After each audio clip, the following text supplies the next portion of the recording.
Howdy, this is Jim Rutt, and this is The Jim Rutt Show.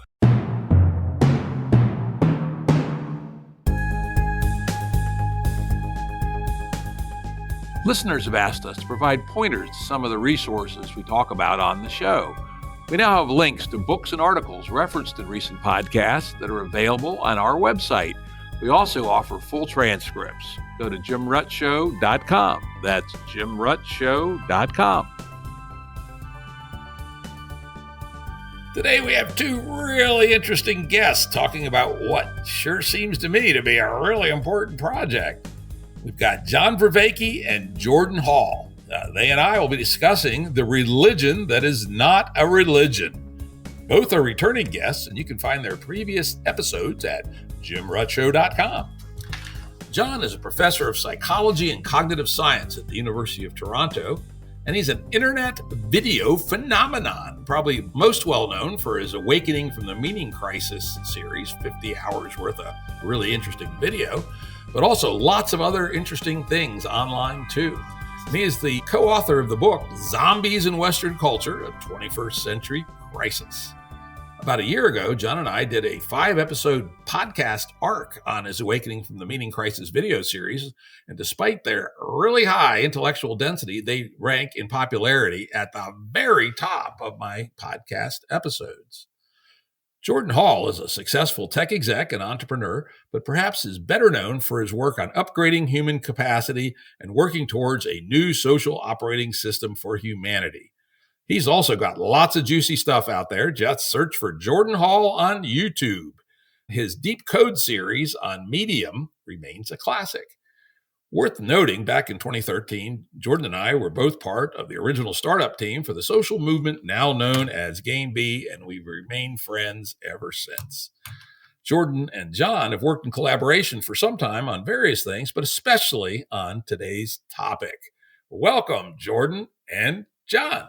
Thank you so much, Jim. Great pleasure. Thanks, Jim. This is going to be very interesting to have this conversation at this point in time. It feels like John and I have been talking about it a bit, in some sense, sort of just between the two of us, although oftentimes we record it and publish it. But I think this is the first time we've talked about it together in I'd say, a more structured or formal way. And as people who listen to the show know, it's not to be all that structured and all that formal, but yeah, we will try to get into it in some detail. But before we drill down into the details, why don't we start with you, John? The religion that is not a religion is your creation. Maybe you can start off with a 30,480 meter view. For those Yanks out there, that would be 100,000 foot. Okay, I'll try my best from that vantage point. What I would say is the reason why I proposed this is that we need something that does the following things: provides a home and a community for ecologies of practices, and it needs to do that in a way that is integratable with our non-avoidable scientific technological worldview. The reason why we need this functionality, you and I, Jim, went into this in more depth when we talked about Awakening from the Meaning Crisis, but I think it's necessary in order to afford people the set of practices in order to deal with self-deception and enhance their connectedness, their meaning in life. Why I call it a religion that's not a religion is that we need this to work at an individual level, a community level, a cultural level, and bring about significant transformation while homing ecologies of practices. The only things that have done it very reliably in the past, not without criticism, of course, are religions. Unfortunately, for many of us, the legacy religions, those that are born in the Axial Age, are no longer viable to us for a host of reasons we could go into more detail later. I think for most people, when I say religion, the paradigmatic meaning of that is one of the Axial Age world religions as we know them. And the problem with those religions is they have a mythology that I call the two worlds mythology that is no longer viable, to my mind, and reconcilable with our best scientific evidence, our best philosophical argumentation. And therefore, we are often using language to engage in practices that doesn't really sit well with our scientific worldview. So we need something that exacts the functionality that was present in the religions without buying into their worldview and some of their organizational and other historical problems. So a religion that's not a religion. Great. Good summary. We'll get into considerably more detail on many of those topics. Jordan, tell us about your discovery of John's work and how it's influenced your own. Interesting. Well, actually, in point of fact, I was chatting with a young man who had come to participate in collaboration with me and Daniel Schmachtenberger in San Diego. And he mentioned that John's stuff was going to be the next big thing. And I said, all right, fair enough. So I watched episode 1 of the Meaning Crisis series. And then I guess 3 days later, I'd caught up. I think I was 24 episodes behind. So I watched 24 hours of John talking in about 3 days, which was pretty potent. And prior to that, and maybe this is why it popped up, or I'm not quite sure why, you may recall, Jim, that I'd written a couple of essays in this milieu. Specifically, I wrote one on science and religion and spirituality, for that matter, and trying to focus on disambiguating the meaning of these concepts and what roles they play properly.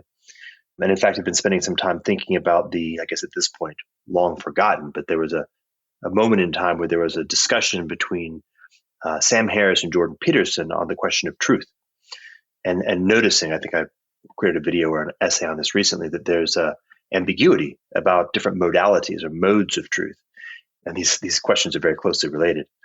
And so when I got on the John train and started watching his series, what I was as taken with, as I imagine many people were, was how do I say this right? There's like 5 or 6 elements. Sorry, John, I'm just going to have to be complimenting you. I don't think we've ever talked about this. 1 is the depth. 2 is the breadth.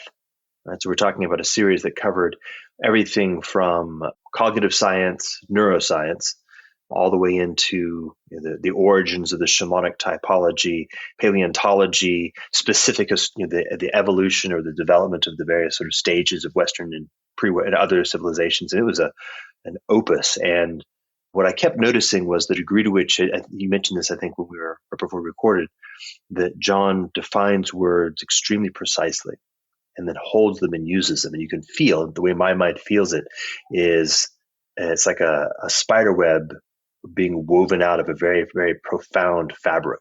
And so the structure, as it loads out, I could just hold all of it. And just so many things started becoming clarified that had been in my own mind. So it just happened to arrive at a point where I was contemplating these questions. And lo and behold, here comes somebody who has covered things at the embodied level. Right? He has a practice in Tai Chi, and he has a practice in meditation. He's a practice in Stoicism, and deeply in the cognitive level. And it was very quickly a good thing. Now, it must have been Peter Limberg who introduced us. Is that correct, John, or was it somebody else? Yeah, I think Peter introduced us, but I think we first spoke on Rebel Wisdom. Aha. That's how we first connected.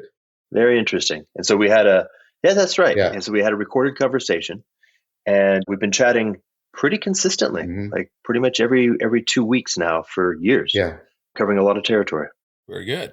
So, John, as you both talked about, the religion is not a religion, is essentially a response, words I would use, to an attempt to awaken the world from the meaning crisis. So let's spend a little bit of time. Let's not recap 50 hours, but let's briefly let people know who don't know, what is your concept of the meaning crisis and why do we need to awaken from it? Right. And I would also recommend people check out our 5 episodes together, which I thought was one of the best succinct investigations of the entire series. And I thank you for that, Jim. The meaning crisis has 2 components to it, the perennial and then the pertinently present. The perennial is the idea that the various processes that make us adaptively intelligent make us perennially susceptible to self-destructive behavior. That cognition is very complex. It is very dynamical, very self-organizing, very recursive, very embodied and enacted. And one-shot kind of interventions to try and ameliorate that self-deception are pretty doomed to fail. So you need, as I've talked about it before, you need complex ecologies of practices that can ameliorate that self-deception and then enhance that fundamental adaptive connectedness that's at our core of cognition that people experience as meaning in life, which is a very high value item for them. And when you're doing those two together in a coordinated fashion, I think that's a good understanding of what wisdom is. And one way of talking about the meaning crisis is that while we have plenty of places to go for information and knowledge, they're all contested, but they're readily available. It's unclear to people where they should go to cultivate wisdom. And wisdom is not optional. And so either they try to somehow make the legacy religions work, or they try to cobble something together in order to ameliorate these things. You can see this in one of the largest and growing demographic groups, the nuns, who have no official religious belief, but they largely describe themselves as spiritual but not religious, which means, to my mind, they're seeking something like wisdom and meaning, but they're doing it autodidactically, which has all of the perennial threats and risks of autodidactic education. And so you have a wisdom famine. These ecologies of practices, as I mentioned earlier, they have to be homed, they have to be situated and lived by a community of people that will support you as you try to engage in them and correct you and challenge you when it's needed, the way we always have when we've engaged in cultural education.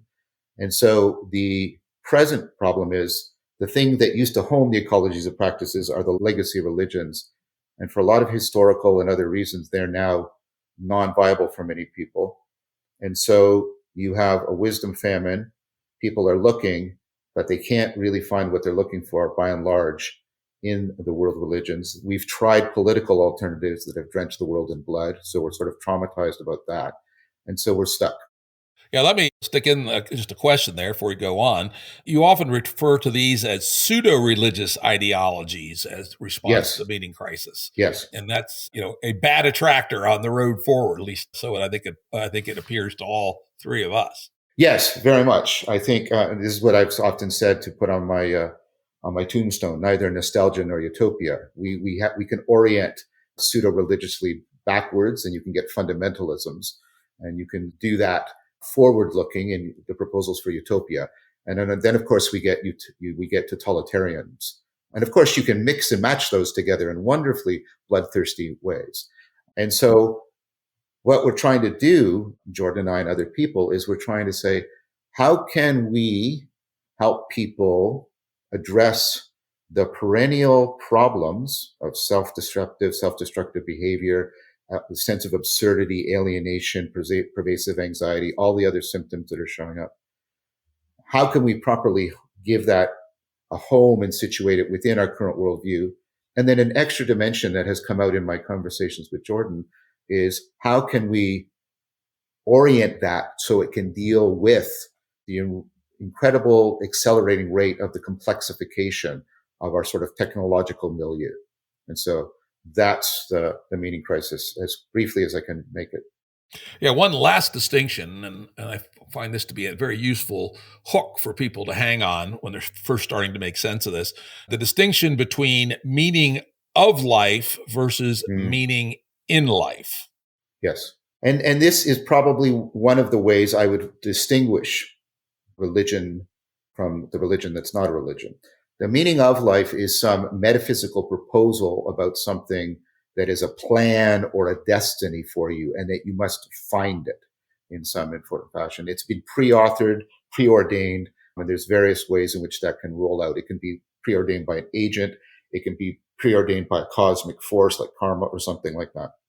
The idea is that's the meaning of life, is to find that and to figure out how to orient yourself properly to it. Meaning in life is at best agnostic. I tend to be rejective of meaning in life because it presupposes a teleology to the universe that I find absent. But let's put that aside. Meaning in life is agnostic. It says, no, what we're talking about isn't that metaphysical plan. We're talking about the senses, the enacted senses of connection you have to yourself, to other people, and reality that make life worth living, given the inevitable futility, failure, frustrations, and loss that beset human life. What is it, right? What is it that you're connected to that makes it worth living? That's meaning in life. Jordan, in your work and thinking about how humans can increase their capacity and what a future social operating system for humanity might look like, where does the concept of the meaning crisis fit into your work? As I recall, some of our discussions long before either of us knew John Vervaeke, you were talking about things that were kind of like this. So how is your thinking related to something like the meaning crisis? Well, let's take the distinction that you guys were just making.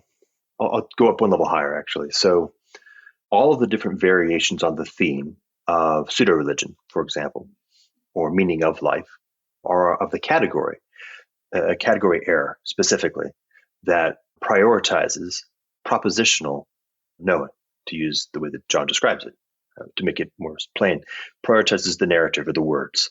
So this is from my point of view, a category error, and the only way to respond properly to life is to actually recognize that's an error and then find out how to actually do the right thing, which is not to operate in the propositional mode as the highest level, but actually to recognize that for example, participatory mode or the mode of embeddedness in the complex flow of life itself is the thing. And so, for example, this is like we run into this sort of dichotomy all the time. You remember Dave Snowden's Kahneman structure, which makes a distinction between the complicated and the complex. These are very similar in relationship. Actually, it's in taking epistemology and ontology and getting them confused, although those words may give Jim some upset.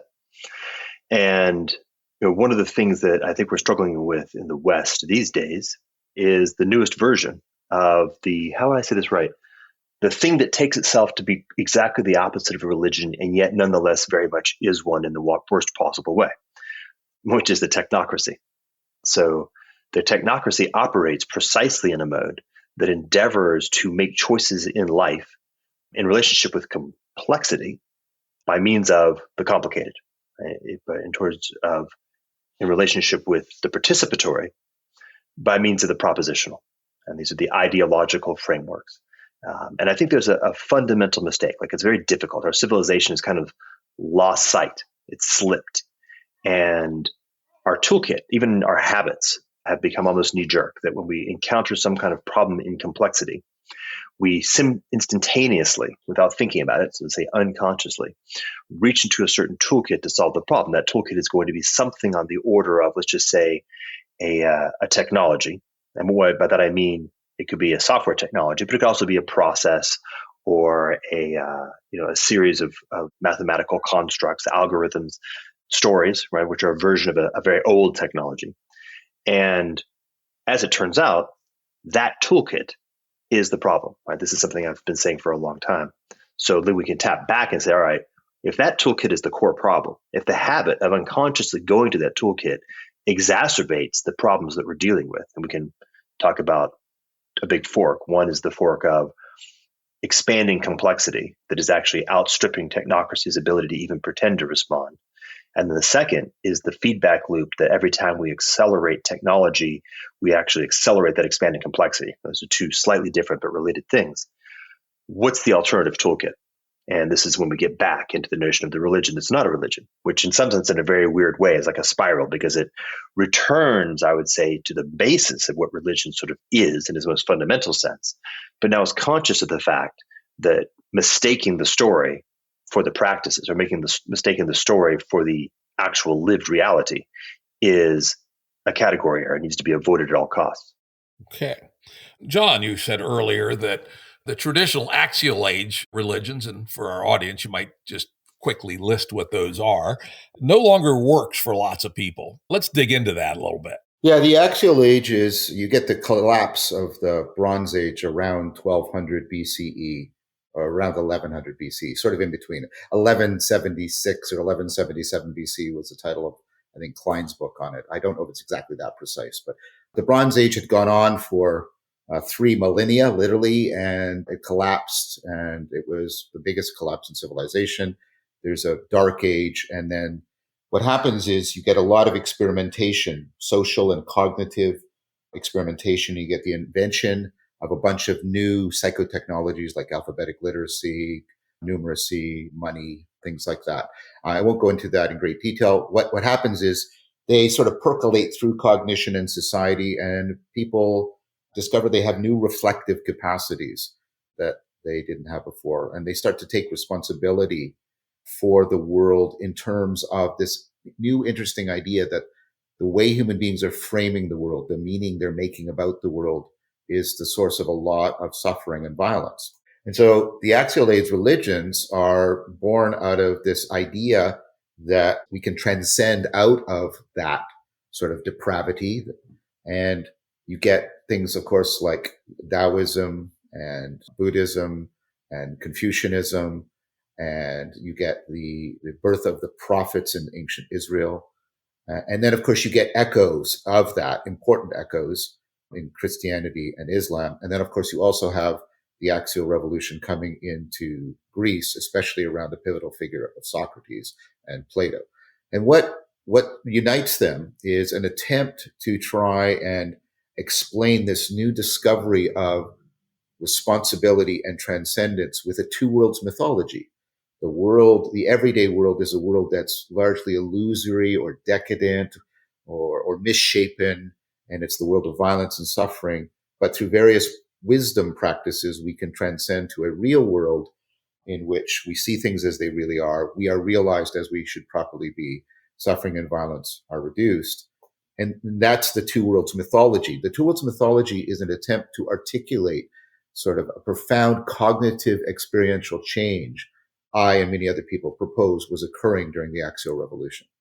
Okay. And as you say, the two worlds mythology was the emergent antidote, which interestingly appeared throughout the world. And what it was the antidote for was the previous system of living in this world where power was everything. Maybe that's the way to say it. The age of empires, where the Assyrians were very happy to slaughter the Sumerians, and the Egyptians came and slaughtered the Assyrians, and nobody thought there was anything wrong with that. That was just the way the world works. At least that's my read of the Axial Revolution, that these were put forth, interestingly, at around the same time by different people all around the world who probably did not know of each other's existence to address this same set of problems.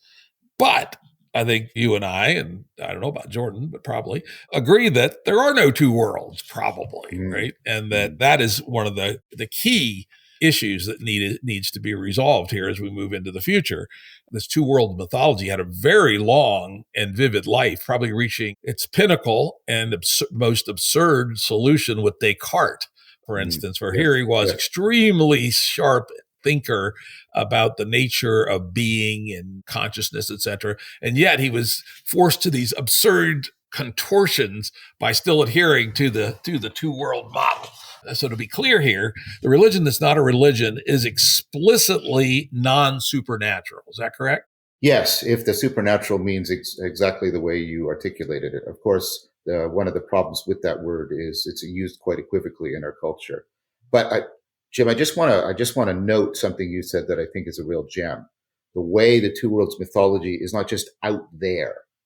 By the time through a historical progression, it's in us. We have this, we have all these divisions between mind and matter, and between us and the world, and then between the world and the natural world and the supernatural. So it ramifies out, and that's very, very important to the meaning crisis.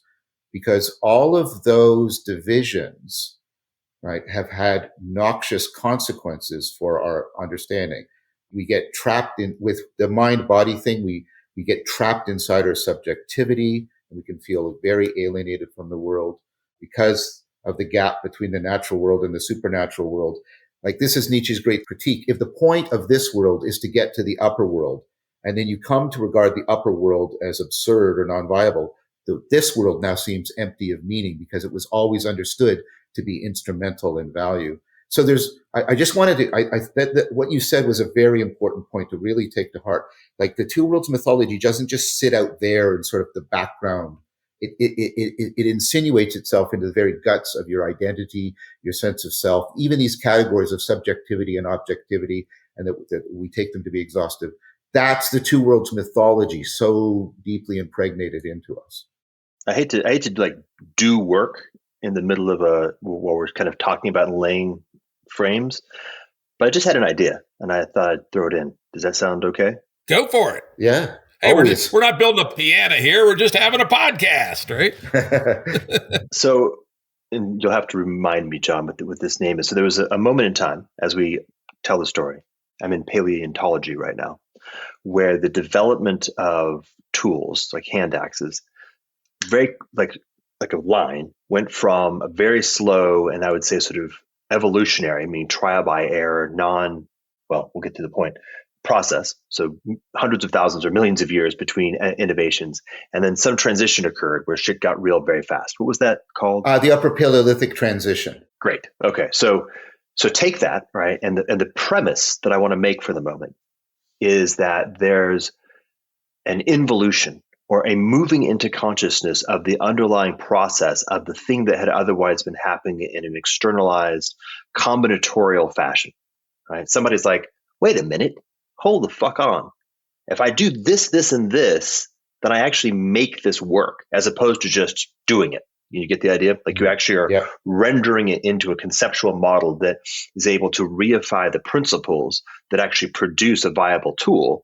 And suddenly, obviously, you get a massive shift in the nature of the ability to innovate this on this particular line. Right, so let's hold that as a frame. And then I want to accelerate forward to the Axial Age, because that was riffing off of what Jim was saying. The cultivation of, let's just say, virtue, or the cultivation of really good ways for people to behave vis-a-vis one another, was like hand axes until the Axial Age. Right? So I'm actually laying these on top of each other. I have a kind of a pyramidal structure for very oddly symbolic reasons. So there's like an infolding. You know, you take something and you fold it, and then you fold it again. You get something that's 4 layers deep. So the first fold is the Upper Paleolithic, which is sort of a mechanical involution and a recognition, probably, by the way, not a distinctly like a double loop self-aware recognition, but a recognition of a capacity, or not even the recognition, the emergence of a capacity to operate in this model of, let's call it the mental for the moment, right, that has the ability to operate in principles and to reify processes down to their, let's just say, essence, right? We're stuck with some words from the Axial Age to do this work. And then things like virtue, things like ethics, things like cultural behavior were operating in the modality of trial and error, evolutionary process. Whatever cultures happened to kind of hang together a certain way, they worked, and they kicked the shit out of the guys next to them, and then, you know, until somebody else evolved a different way of doing their stuff. In the Axial Age, that move, the Upper Paleolithic move, happened, but in this case, the content was, let's say, for example, virtue or ethics or how human beings can behave properly, right? So it's sort of another move of involution. That's what came to my mind as an interesting process. And what I notice in describing it is I can't help but actually notice that there is something distinctly bimodal, which is to say two-worldly, about that way of describing it. And there's a difference in kind between the hand axe and the idea of the hand axe, or between the combinatorial algorithmic evolutionary process and a conscious process, which has a intent in mind and has some sort of way of using principles to accelerate the ability to move through the search space to get to that actual end result. So in any event, I'm going to throw that into the middle because I think there may be, if that is a useful set of ideas, there may be something in that actually talks to us about what the religion that's not a religion has as a bit of a through line, which is to say another involution, another infolding, or perhaps actually a toroidal structure that closes the loop and actually shows us this, like, you know, I can take a two-dimensional object. What is this called? A Mobius strip? Mm-hmm. And a Mobius strip has the characteristic of being simultaneously one-dimensional and two-dimensional. There we go. Can I quickly respond to that, Jim? Because take it away. What usually happens, Jordan and I start sparking off each other. First of all, for both of those involutions, they both carry with it tremendous, I don't know, I like to use the Latin word inventio, which means discovery and making at the same time, the inventio of the sacred. The Upper Paleolithic transition, where you get all these new technologies, projectile weapons, calendrics, is also where you get the first clearly, symbolic art, clearly religious behavior. That happens. And the same thing with the Axial Revolution. You get this reinterpretation of what the sacred is. Now, what's interesting in what Jordan said in the Axial Revolution, you get immediately something coupled to that, which follows immediately upon what Jordan said. You get the project of social engineering arising. You get the proposal of right? Not, this king going to battle or doing this or that's like, no, let's change the fundamental grammar or structure of society, because you have this Promethean project of trying to get from this world to the upper world. And so, I mean, and that carries with it things we don't want to lose. It carries with it a sense of moral responsibility, that the future is open, that we can make a difference to the future, etc. But it also the Axial Revolution birthed within us this tremendous temptation, right, of social engineering. Now, it has tended to be, to some degree, significantly constrained by a commitment to something that supersedes it, the sacred.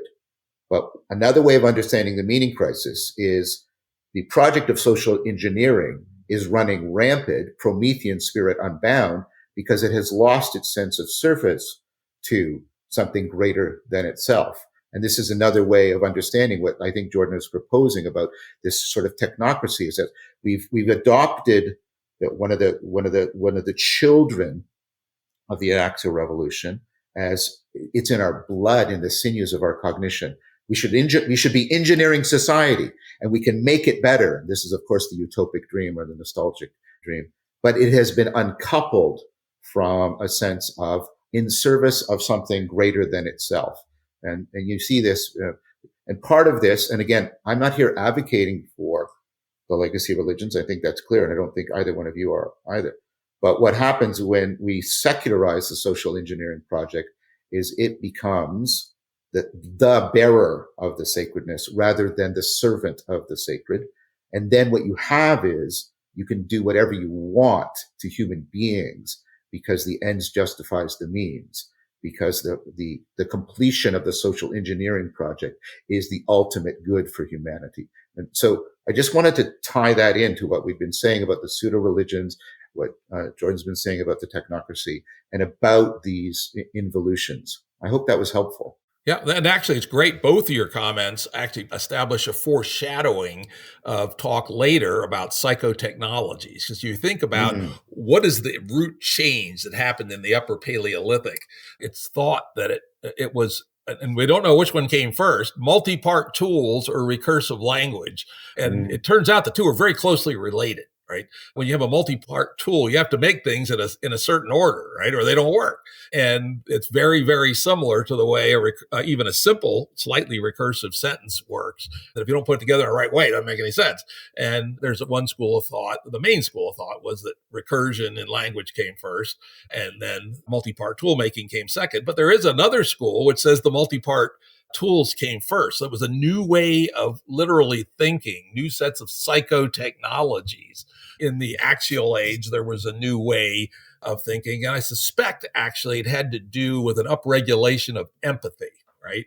The difference between, let's say, Buddhism and Assyrian empires slaughtering people and thinking that it's good and righteous to do so is perhaps something to do with letting empathy play a larger, I don't know, just a thought, but some set of new psychotechnology tools had to arise. And so that would say that, which we were talking about later, in quite some detail, that focusing on psychotechnologies is probably a good move when thinking about how to bring into being a new, phase change that's on par with the Axial Revolution.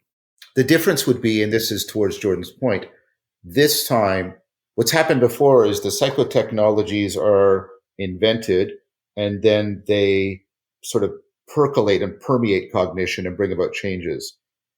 Now we can be aware of this capacity of psychotechnologies and actually appropriate it rather than just undergoing it. Got it. One last thing, just because the quote is so good, before we move on from this piece, we all agree that the religion is not a religion, is explicitly non-supernatural, at least in the everyday sense. And I was chatting with a friend of mine about this episode a couple of days ago, and he said, non-supernatural religion, that sounds like alcohol-free beer. What's the point? You're not a sort of a joking, but there's a serious line in there. He's a smart guy, and he said, more seriously, maybe religion requires some feature. Personally, I'd call it a bug, but hey, bug feature. It's in the eye of the beholder in the human psyche that needs to appeal to the supernatural. What are your thoughts about that? I would want to challenge that very strongly, because I think that is, I don't want to challenge the person because they're speaking honestly in a different context, but I want to challenge the proposition because it is a proposal of an implicit identification that has been drilled into us by several centuries of history, which is the sacred is the supernatural is the sacred. And I think you can take apart that identity relation from either direction. I think I think sacredness does not have to inhere in the supernatural. I think we have abundant evidence for that. And I one of the things we should talk about is re-understanding what we mean by sacredness. And I think there can be the supernatural without being sacred. You can already see this happening in the plays of Shakespeare, in which the supernatural is still there, but it has become absurd and threatening and weird, and it in no way guides any of the characters well within the plays. Because the problem with the supernatural is when you make its principles of governance and how it's ordered and how it runs fundamentally different from this world, then there is no cognitive access to that world. It becomes literally absurd to you. And go ahead, Jordan. Please interject. You've got the distinction already between the imaginal and the imaginary. Yes. Right, exactly the point. Right, it's the difference between the faculty of being able to operate in a mode that is clearly not exactly the same as being here. Yeah, right. Yeah.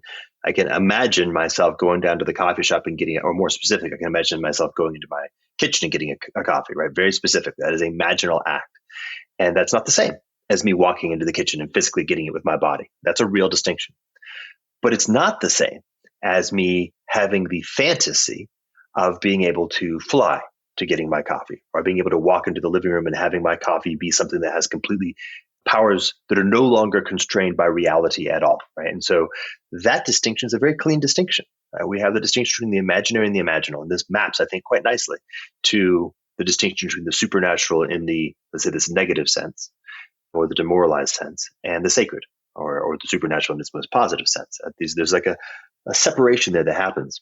Sorry for John, I interrupted you. No, I think that was helpful. I think that was, and I'd like to talk about the imaginal and the imaginary at some point too, because I think it's relevant to reinterpreting the sacred, reinterpreting a notion of ritual. But yes. So let me throw in 4 concepts that I've been teasing apart now for quite some time that responds to this question. There's at least 4. I mean, there's probably many more, but there's at least 4 that need to be disambiguated.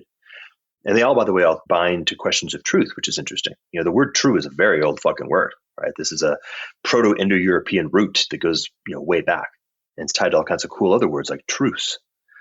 So we have something like science, right? And science has a certain kind of truth, which is pretty simple in some sense, right? Science has to do with the relationship between a set of propositions and then some kind of ability to measure a state of affairs in reality, right? That's true. If your set of propositions accords with the state of affairs that is measured in some measurable way, you have a scientific truth.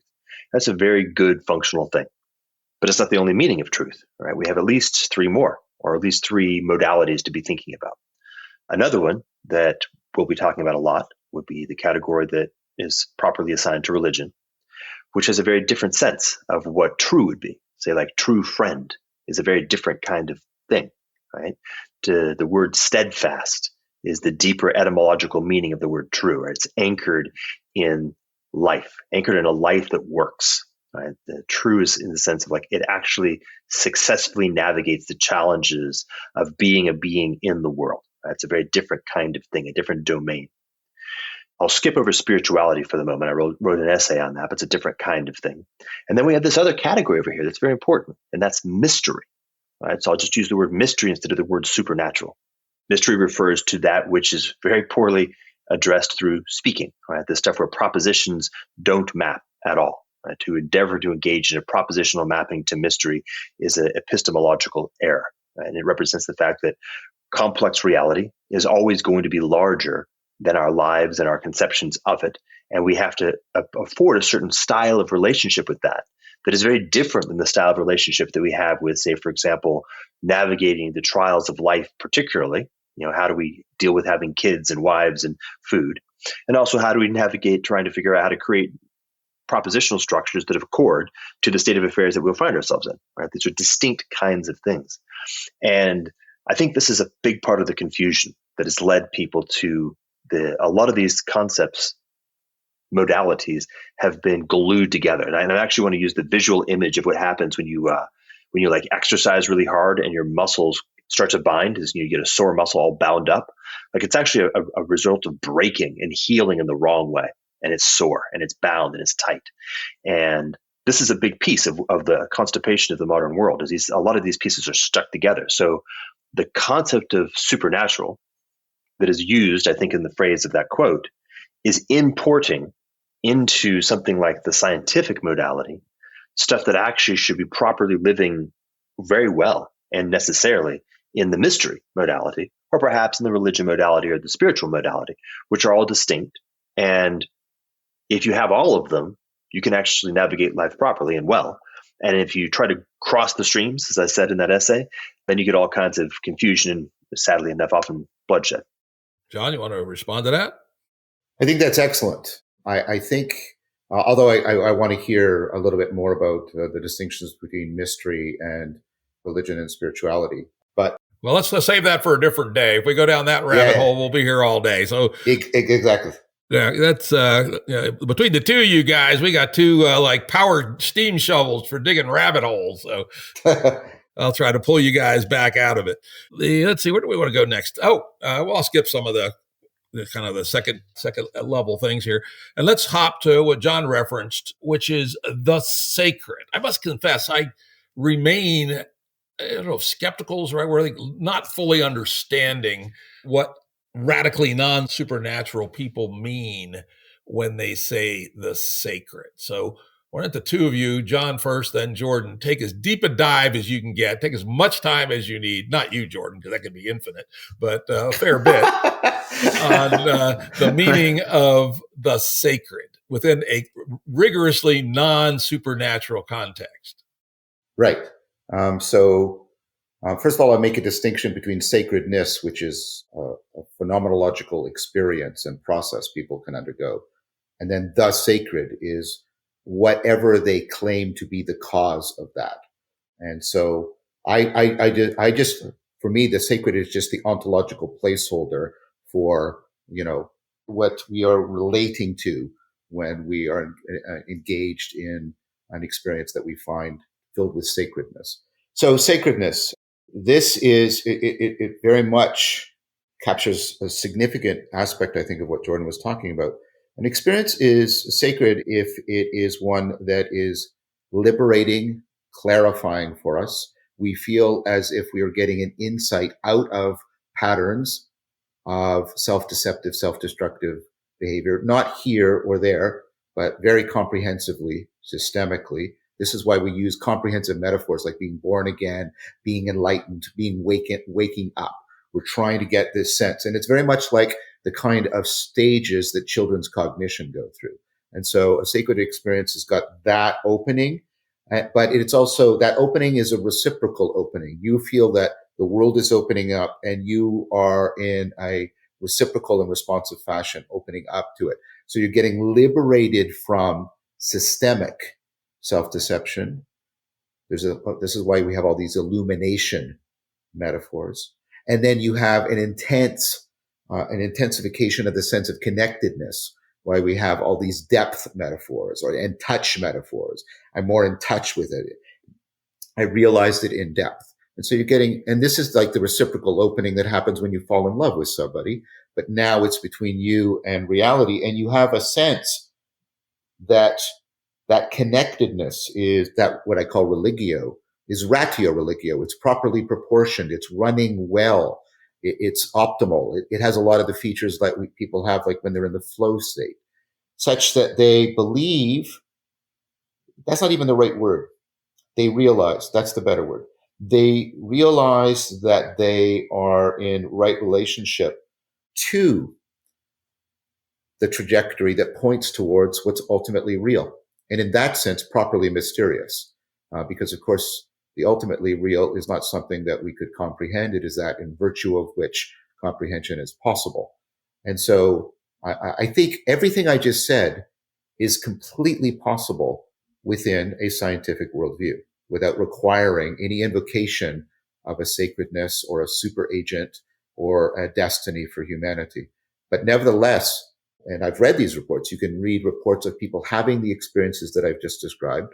They still remain atheists after the experience. In fact, some of them become profound atheists because of these experiences. But nevertheless, they said that experience was profound. It was sacred. It was life-changing. It was world-changing. My understanding of myself and reality is fundamentally transformed in a way that's going to be long-standing for me.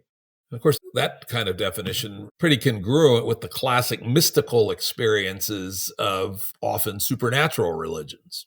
Yes, but the interesting thing is you also get, and this is part of the argument. I mean, there's sort of conceptual arguments for like a one world like Spinoza's, and there's scientific arguments around closures of intelligibility and things like that. But you also have mystical arguments for the non-supernatural, because many people in these traditions, and they're often on the edge of heresy. I get your point, Jim, but they're often on the edge. They'll say things like they realize non-duality, or they realize the nothingness beyond God. So Eckhart famously, said, I pray to God to free me from God, right? This kind of the God beyond God. And that also shows up. And the one that is, right, that is no kind of supernatural entity.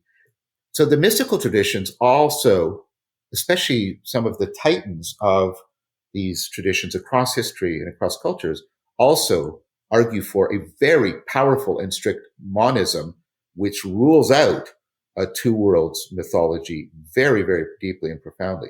For me, that's the convincing argument. The fact that you can get sort of conceptual philosophical arguments, scientific arguments, and mystical arguments all converging on let's not consider reality as fundamentally divided.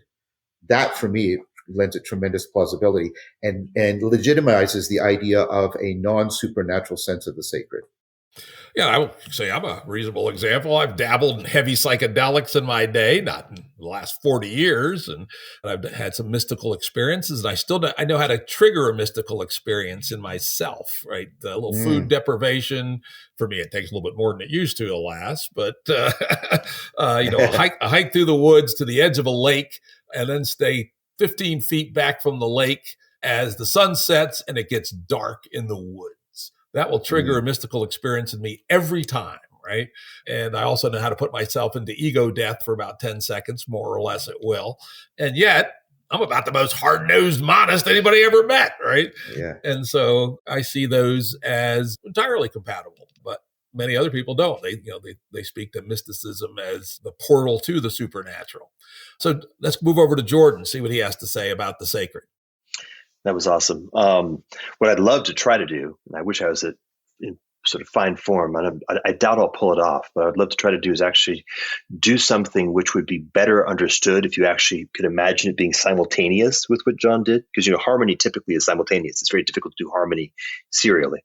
But I was feeling a lot of really good vibe as John was saying what he was saying, and I was trying to hold it and see if I could articulate it. So, and in some sense, I'll also be playing with the framework that I just laid out, right? So let's talk about the notion of, like, I'm going to build sacred, and maybe even developmentally build it. So just begin with something very simple, right? There's a classic distinction that holds the sacred and the taboo as being very closely related, like of the same order. And what I would say is something like a discovery that there are some things that are very important and there are some things that are very dangerous.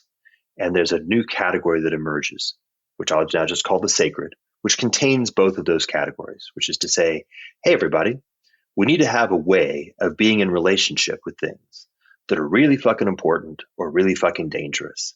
And we're going to build a lot of important or a lot of potent practices around making sure that we take a lot of care of the really important stuff and we take a lot of care with the really dangerous stuff, because otherwise we die, right? So that's like a nice beginning, right? This is landing at that part of Religio that is very distinctly has nothing to do with narrative or story and has everything to do with making sure that raising babies delivers on adults and you don't get eaten by animals, right? Very old-fashioned, simple stuff, right? But that notion of the things that work in that space and are dealing with stuff that is really fundamental along those two vectors is one piece that orienting basis, right? And you can notice if you want to have a feeling of the sacred, be a grandparent peering at the face of your newly born grandchild. Oh, feeling of the sacred.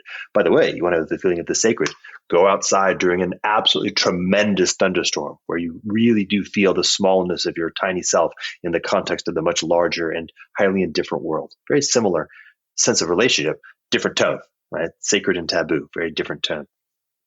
All right. So let's take it up a notch. So I'm going to slide a little bit into the directionality of the spiritual without defining it precisely, but we'll just have to muddle through, which has to do with that feeling of oneness or feeling of wholeness or feeling of being part of something that is greater than. Right? This is of the same kind as the previous, but a slightly more rarefied version of it. Right? There are certain kinds of moments in life where your relationship with experience, your relationship with reality, as you just said, Jim, like you walk into a particular context and you have a mystical experience, right? And that mystical experience has oftentimes all three of those characteristics simultaneously. On the one hand, you feel yourself expansive. You expand out of the particularities of yourself. On the other hand, you feel yourself connected. You feel connected to the world that's around you. And then finally, you feel like you're part of. There's something that is larger than you that you're a part of.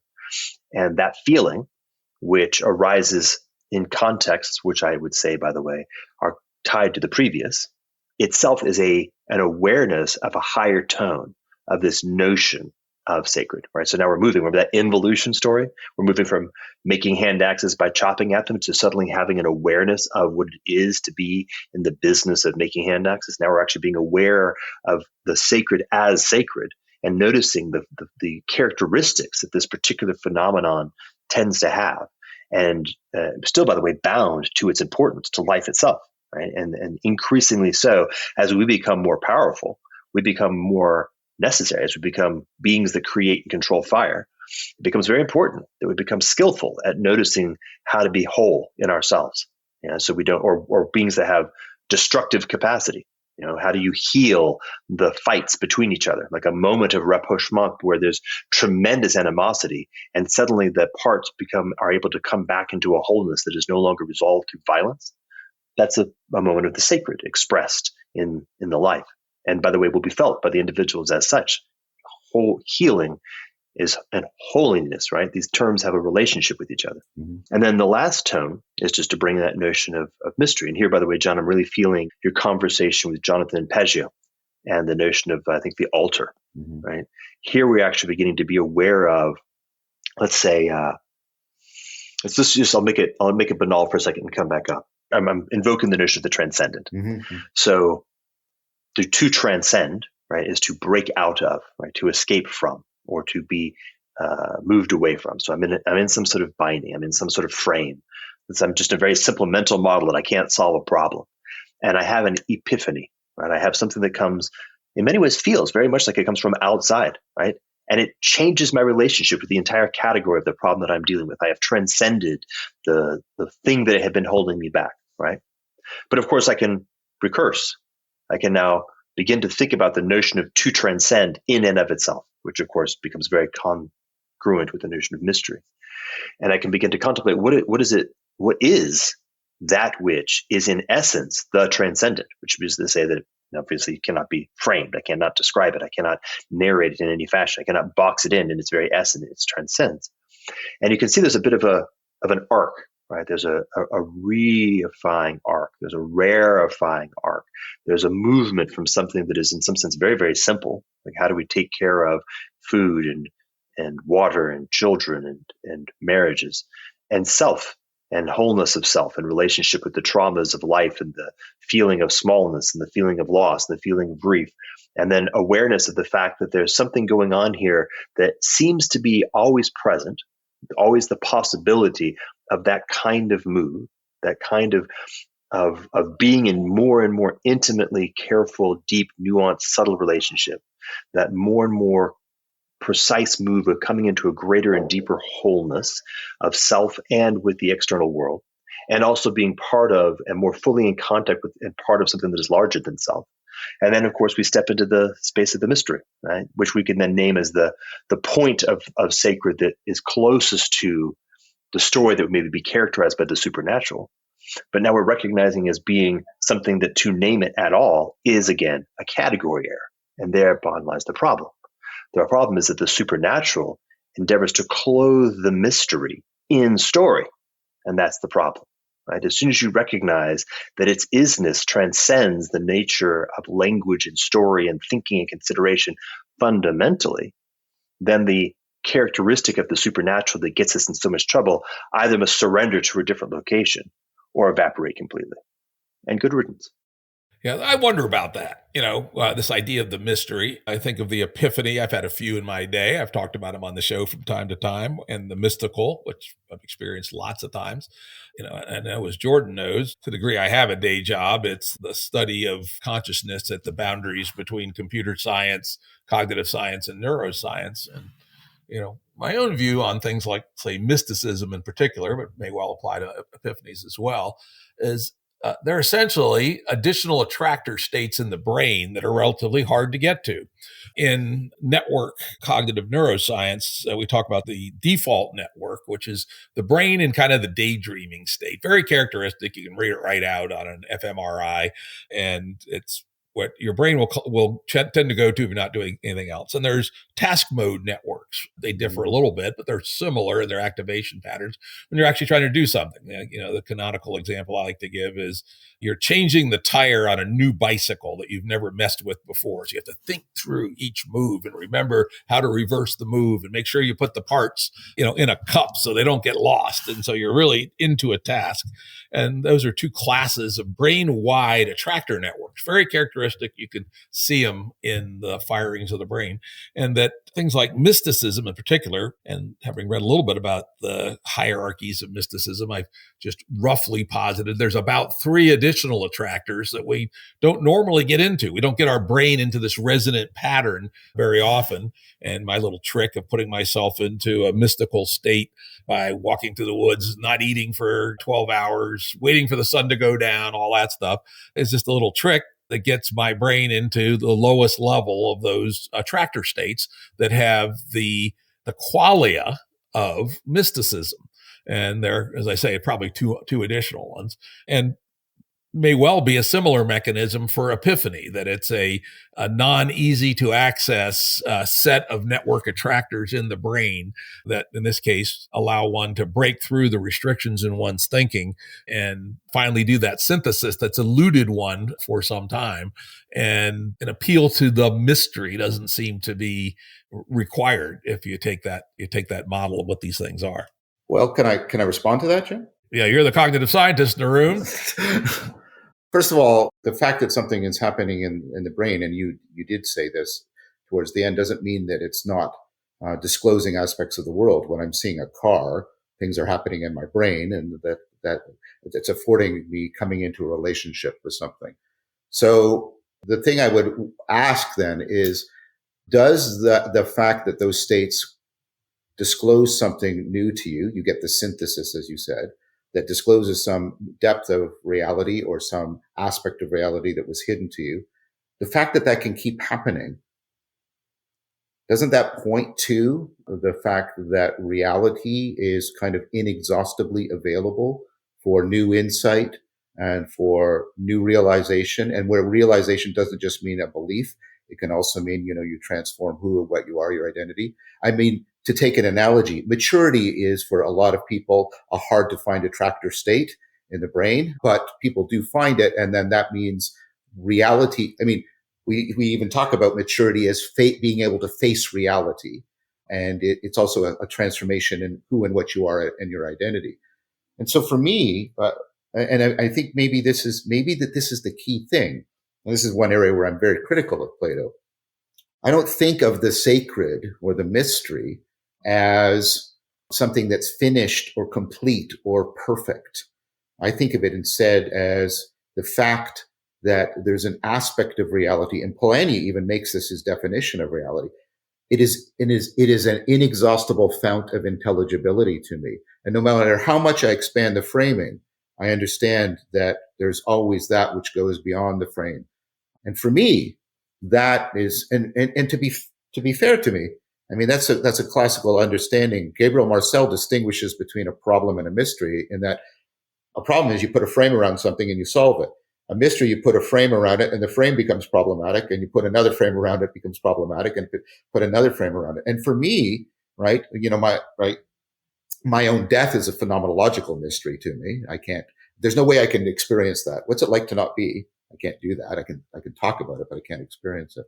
And so I'm asking you to consider the fact that grammar of your cognition, its capacity, it doesn't seem to be bound. All right, that it's these epiphanies say, yeah, there's always more. There's always more aspects to a thing. That's what the science keeps saying. And for me, the mystery is a realization that capacity to generate more and more intelligibility is not something that I will ever get a full grasp of. How could I possibly do it? But nevertheless, it must be real because it's the basis of all of the knowledge and all of the experience I'm having. That's what I mean. Yeah, I don't disagree at all, right? I think 100% agreement there. And in fact, a key thing is to understand my perspective on human capacity, which is to the first order, because Ma Nature is seldom profligate with her evolutionary gifts. For sure. Humans to the first order are the stupidest possible general intelligence. We're barely across the line. And so the things that are easily accessible to our task mode networks are relatively modest. And we don't know vastly more than what we know. And much of it we're just not any good at, right? We, are just not good at a lot of things. We weren't evolved to, solve Einstein's theory of general relativity. And only a really strange brain in a really strange state could get there and do that.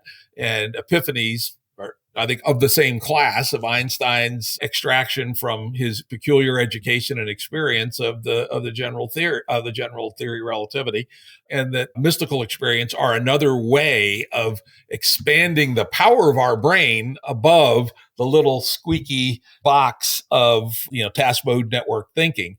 And so I don't think there's anything contradictory here in my view and your view. This unknown is so much bigger than what we know. And because you've pointed out in your series, just the math, the combinatorics. We can't possibly know more than, even if we had all the whole Earth was solid computronium, which means it's one giant computer chip, we still couldn't figure out, the orbits of the 9 planets in a stable fashion. A combinatoric world is just so big. There's no hope of us to understand it in great detail. And I think the mistake people often make is they think way too highly of human cognition and don't realize, how weak it actually is. And I think if you do have that lens, it actually makes what you said and what I said entirely congruent, or at least there's no obvious disagreement. Yeah. Let's take that. Go ahead, John. I just wanted to say, and I'll speak very briefly, Jordan. Right. And Jim, I think you're a part of what comes out is I don't claim to know that, because that, of course, would be a contradiction. What I claim to be is I claim to try and be in right relationship so that I have wisdom. I live like, and this is this is even coming into the ecological notion of rationality. Like there's genuine uncertainty, which is not the same as risk, right? And there's genuine complexity, which is not the same thing as just things being complicated. But that doesn't mean that, right, you can't improve your orientation and navigation of that. And what I see these traditions, when they're working, and they can fail to work, I'm not denying that, but when they're working, they give people those orientation and navigational skills and virtues such that they can be in proper relationship to that fundamental reality about the combinatorial explosive nature of reality. So when these experiences and these traditions talk to me about wisdom, I listen.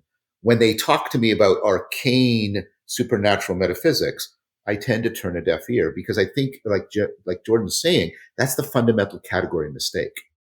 Yep. Mm-hmm. Seems good to me, Jordan. So, if we maybe this is maybe not entirely certainly right, but just take the frame for the moment. There's in many ways, we're living in the train wreck of the collapse of 19th century epistemology and politics. Mm-hmm. Like, we haven't recovered from that. We're actually living in the collapse of that.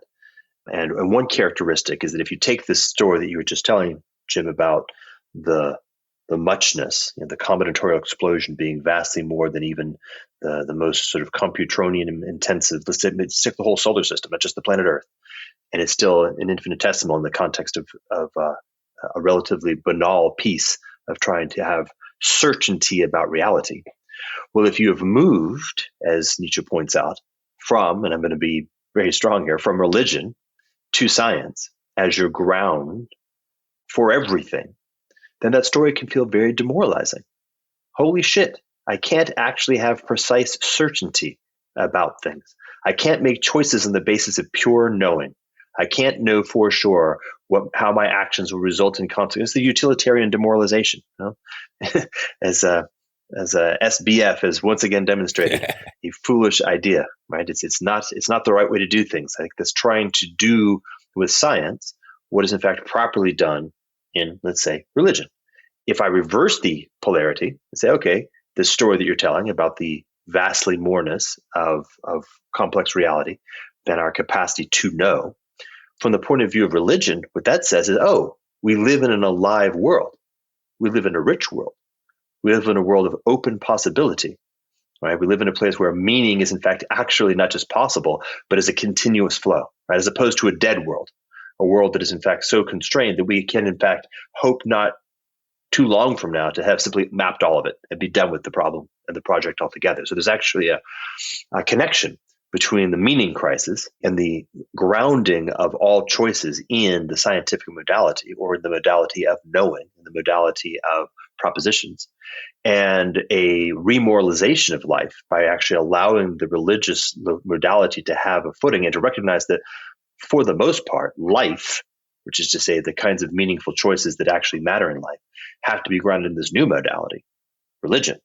Okay, so let's begin to dust it off and bring that thing back into full flower so that we can live in a world where the dauntingness of the vastness of what we could never possibly hope to truly know actually invigorates us to live more fully and more richly and more meaningfully, and is not the least bit demoralizing. Or at least a way to do it. I would push back in the right word. I'd make a distinction, something that I've been hanging out with philosophers again. I'm not sure that's a good thing for me personally to do, but it's been interesting. Hegelians at that. Oh my God, right?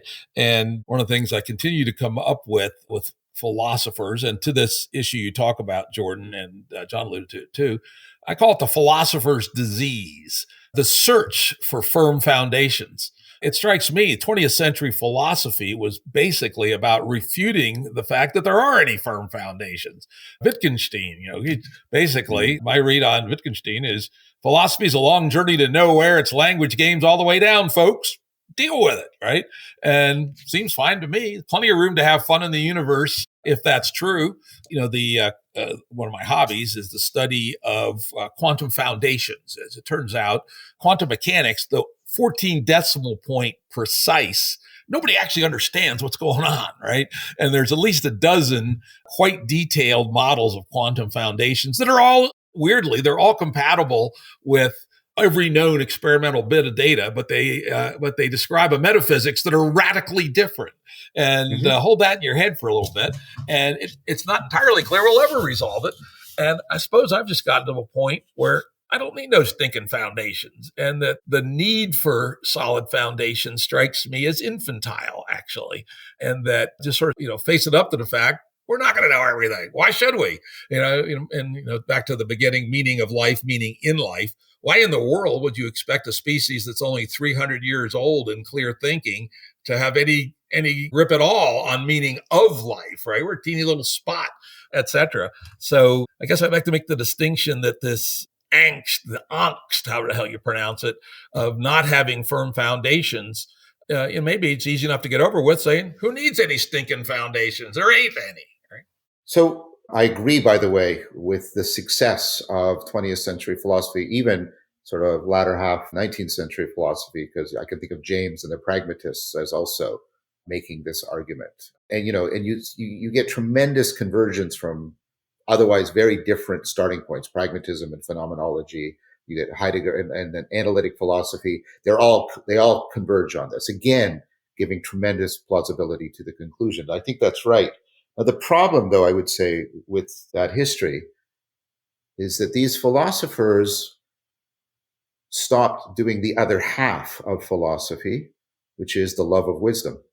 They stopped doing what is clearly present in Socrates, Plato, Aristotle, Marcus Aurelius, Thomas Aquinas, Augustine, who also wrestled with these issues. And so, while it is all well and good, epistemically, hygienically, to come to that conclusion, I think what you then need to do is to say to people, actually, what you didn't really need in order to deal with anxiety and absurdity, etc., was the Cartesian promise of certainty, because that's why Descartes proposes it. He's trying to deal with the tremendous anxiety that the Copernican revolution is generating. And he's trying to say, you know how we can alleviate anxiety? With certainty. You know how we can alleviate the sense of disconnected? With math and its certainty. And so we've enculturated ourselves to belief that the only way we can remove these kinds of anxieties and absurdities is with certain knowledge. And then we get told there is no such thing, and that can just exacerbate it. But if you go before Descartes, there's a whole other series of answers on how people can respond to anxiety and absurdity, etc., without the proposal of Cartesian certainty. That's the project of cultivating wisdom. That's the project of cultivating wisdom. And so I think, again, not to belabor something, but I think that's another way of another facet of the meaning crisis. We got philosophy undermining the proposal that given to us from the Enlightenment of how to deal with the anxiety from the scientific revolution without going back and recovering and exapting and innovating and repurposing other alternative strategies for dealing with anxiety, for dealing with absurdity, for dealing with alienation. And when we don't do it, pseudo-religious ideologies swoop in and try to fill that vacuum. Oh, you know why you're alienated? Because of class, here's class the whole struggle history. Yes. Or the Jews did it, right? Or whatever, right? Whatever kind of nonsense, bullshit people come up with, right? Exactly. And so that's what I mean. You can't leave that, both positively and negatively, you can't leave that vacuum. If you just leave it, that bullshit, that pseudo-religious bullshit will come in and kill people. And also, you need to give people an alternative so that they can realize, oh, no, what I'm really looking for is wisdom. I want to, if I pursue certainty with my partner, I'm doomed. I want to pursue wise loving of her and faithfulness, right? Which is a totally different thing than if I claim to have certainty about her, I've destroyed the relationship in a fundamental way, because that has refused to acknowledge the kind of being she fundamentally is. And I think we should take the same attitude towards reality. Reality is ultimately not the kind of thing for which you should seek an ultimate, finished, completed certainty. Absolutely. You did it. You did the perfect move, John, by actually putting it in our first person experience of actually, philosophia. Yeah. And then say my actual real live wife, right? Yes. Obviously, if you pursue firm foundations in the Kantian sense, you're doing something categorically stupid. And then you say, oh shit, of course, it's exactly the same in relationship with this other character, Sophia, right? I love that way of feeling. It's like it's just wrong. It's just a category error. It's just not the right way of being in relationship with that aspect of reality, which is the rich aspect of reality that we actually want to be in relationship with. The other part's a nice to have, and this is the must have. Great. Let's move on. Or we could get our 6,000 horsepower power shovels here on this topic all day. But let's move on. That's my job. Now, is it religio or religio? Religio. How do you pronounce that? I have moved to pronouncing it religio because more people pronounce it religio. We don't know how Latin was actually originally pronounced, which is part of the problem. All right, let's go with religio. John Vervaeke is the closest thing we have to an authority. So religio, I looked it up. The definition of it on Wikipedia said that in classic antiquity, it meant conscientiousness, sense of right, moral obligation, or duty towards anything, and we use mostly in secular or mundane contexts. So starting with that, let's give your flavor of what religio means in your system. Are you referring to me, Jim? Yes, John. So, and then the etymology goes back to bind, like ligament, religio, ligament. And it's one of the etymological origins, one of the two candidates for religion. And so I pick it to try and pick up on all three of those things that you just said. And I want to try and say them all together. And I'm not equivocating because I'm stating what they are. And I'm trying to invoke an integration of them. I'm not shifting between them. Let's do a stop right there. We'll have to make sure we keep our context. I have it 2 lines down in my notes. It's time to define equivocation. Oh, so equivocation is when you make an invalid argument because you're trading between two different meanings of the same term. So I'll give you one of my favorite examples. Nothing is better than long life and happiness. Nothing is better than long life and happiness. A peanut butter and jelly sandwich is better than nothing. And therefore, peanut butter and jelly sandwich is better than long life and happiness. So you should eat one and then kill yourself. And so what I'm doing is and you need, if you just stick with verbal utterance, you don't know what's going on. You have to sort of break it up, and you have to use a bit of set theoretic notion. When I say nothing is better than long life and happiness, I mean nothing from the candidates of what makes life worth living is as good at no thing from that set. And then when I go from a peanut butter and jelly sandwich is better than nothing, I mean nothing from the set of foods that you can eat. And those are two different sets. But if I just use the word nothing, you don't realize I'm moving between the sets, and that's where the equivocation comes in. And so when one is doing what I was just trying to do a few minutes ago, and one is trying to invoke multiple meanings of the same term, the danger of equivocation is very, very close. So the way to obviate that is to state what those meanings are, explicate them, make it explicit, and then indicate how you are integrating them together rather than shifting in an unjustifiable manner between them. That's why it's very, very careful, especially when we're trying to build new conceptual vocabulary by repurposing old, that we have to do this kind of thing. And I know for some listeners, it might be a little bit tiresome, but the alternative is to be really, really prey to a lot of invalid and fallacious reasoning. Yeah, we run into this at the Santa Fe Institute all the time, where we do a lot of cross-disciplinary, transdisciplinary working groups where people come from sociology and astrobiology and particle physics to talk about free will, all right? And if we have a 3-day workshop, we often literally spend the first day getting agreement on definitions. And we found if we don't do that, the rest is a complete muddle. It's a complete waste. And this is where Wittgenstein is tremendously helpful. I would say another reason why we're in the meaning crisis is the word mind is now properly equivocal for us, because it means one thing to the neuroscientist, another thing to the artificial intelligence person, another thing to a psychologist, another thing to a linguist, another thing to a cultural anthropologist. And we need a way of properly reintegrating them back together. But could I go back to Religio now? Yeah, I was going to say that now it's time to pop back up the step. Religio, right where we left off. All right. So I want to pick up on those 3 domains. One is the sense of binding and connectedness. The other is that it is the etymological root of religion, which is at least strongly associated with the relationship to sacredness and the sacred. And then the other thing you said is it's also within a secular domain of conscientiousness and being rightly ordered towards reality. I'll sometimes use the double Latin phrase ratio religio, where ratio means properly proportioned at the basis of our word rationing or ratio, but also of our word rationality. And so what I'm trying to convey with religio is part of your, let's call it secular intelligence. It's that relevance realization process. And I won't go into that in great detail again. But what it does is it gives you, when things are relevant to you, they're right. It's not cold calculation. They're grabbing your attention. Listen to the language, right?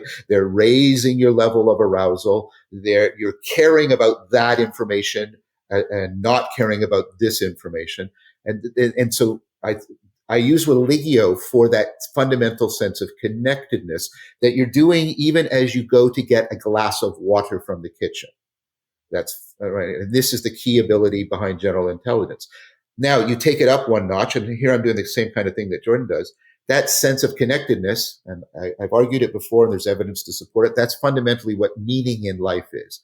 And I think the reason why we evolved the evaluation, the normative pursuit of meaning in life is precisely because getting ratio religio is so fundamental to our cognitive agency. But then, taking it up another notch the way Jordan does, we can become aware of that, and we can create practices for trying to deliberately enhance that meaning in life, religio, and that gets us into religion. That's how I try to, in a principled manner, integrate those three poles together in the notion of religio. Yeah, that gets us to the next step in your building here, and that's religio as ecologies of practice. Mm-hmm. So, and then the idea there is, so let me use something you invoked earlier. You have task focused networks, and and they get moderated by the salience network. But I'll just keep things simple. You have the task focused network, and you have the default mode network. Whatever the task focused, and there's a debate over if there's one or and that's not relevant. Okay, for the argument I want to make, they're basically in an opponent processing relationship, right? And my former student and colleague Zach Irving does work on this. So you task focus, you mind wander, you introduce variation. The default mode network, you introduce variation. Then you kill most of that off, right, in a selective function with the task focus, but not all of it, because you typically bring in a few things so you can make a move within your task, and then you vary it out, and you select. So you're enacting the evolutionary process of variation and selection. You're doing opponent processing. Now, you can say the same thing within the autonomic nervous system for how your arousal arises. You have the parasympathetic and the sympathetic system in opponent processing. You can make a good case for left and right hemispheres. The left is for well-defined, the right is for ill-defined, and they're doing opponent processing. The point I want to make is you've got this complex, dynamic of opponent processing systems that are also pulling in and pushing on each other. If you try to correct that by just pushing on one point with a one-shot intervention, it's complex and sophisticated and dynamic enough that it can just reconfigure itself. Now, if that happens to be a very complex, Leo and I, in a paper we published on wisdom, we call it parasitic processing. If that happens to be a whole bunch of things that are individually adapted, self-organized to be maladaptive, like an anxiety spiral, for example, just saying to yourself, don't be afraid anymore, doesn't do anything, right? Instead, typically what you need to intervene in it in parallel. You need something that intervenes in many different places. But you don't want that set of things to just be out there static.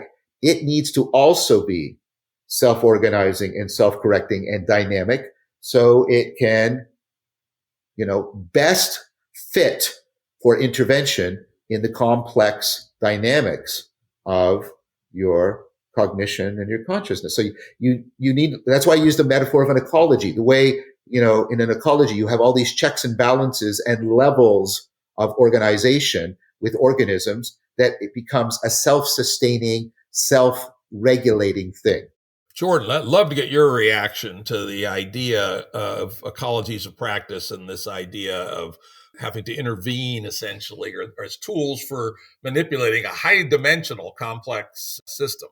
Yeah, well, what I was brought to mind was actually some of the conversations you and I had back in 2013 about very specifically, the ability to say, hey, we've been operating for a very long time, endeavoring to govern complex systems using complicated systems. And that we now know, one of our big insights is a big part of the problem at the kind of the meta crisis level. And the challenge, the inquiry is, okay, how do we begin the process of doing something that is different? And for the moment, I'll just say it like this: govern complex systems using complex systems, which is an ecology, metaphor, ecology of practices. And it's an interesting thing because there's an interpenetration, The notion is something like a fluid relationship, not a particular hierarchical, hardwired relationship. There's all kinds of interesting cross flows and breakdowns and shifts that have to be part of what that looks like. So what I would say is something like, yes, we can say, I think with some precision, that this is how it must be. Now the challenge is, how do we actually do it, if that makes any sense? So there's a design space, and the complicated is outside of that design space. The complex is inside the design space. Ecology of practices is inside that design space. Okay, fucking hell, we're finally beginning to actually be able to wrestle this thing down to something that might actually have a chance of working. Now what? What's the next? We have to get now we're really playing it. What I would say is we're actually finally playing the game that we talked about quite a while back. Yeah, very good. And let's now try to ground it in some specific examples. What are some of these practices that might be the ingredients in a specific formulation of an ecology of practice? Well, I tend to talk about domains of practice, and I tend to talk about design principles rather than saying this practice and this practice and this practice. Okay, let's do that. Okay, so one of them is you want this opponent processing design feature in. I think one domain that should be applied to is some domain of self-knowledge, self-awareness. So one example of that, and this term is sort of now expanding to mean this, so there might be some unintended equivocation here, but this is the idea of mindfulness. And what kind of opponent processing? Well, you have broadly meditative practices, which are designed, and this, I'm taking off my glasses and looking at them. That it's become a meme, I've been told, which is the idea that what I'm doing in meditation is I'm stepping back and looking at the mental framing that I'm normally looking through to see if it's distorting, to see if it's misrepresenting, misframing a situation. Contemplative practices are when I put my corrected lenses on and see if I can see more broadly or more clearly. And you can see in many traditions, you'll have meditative practices and contemplative practices because they act in opponent fashion. If you just do contemplative practices, there's a great danger you will just project your fantasies. If you just do, Bertrand Russell, in fact, he made this criticism of analytic philosophy, of all people. He said, the problem, it's like these people are continually cleaning their glasses and never putting them on, right? And the Buddha worried about the same thing, about people that meditate so they become sort of contented like a cabbage, right? But if you break frame with meditation and then explore new possible frames with contemplation, then you make yourself insight prone in a very powerful way. And you can see this, I've made this argument extensively elsewhere, you can see this opponent attentional process at work in insight problem solving.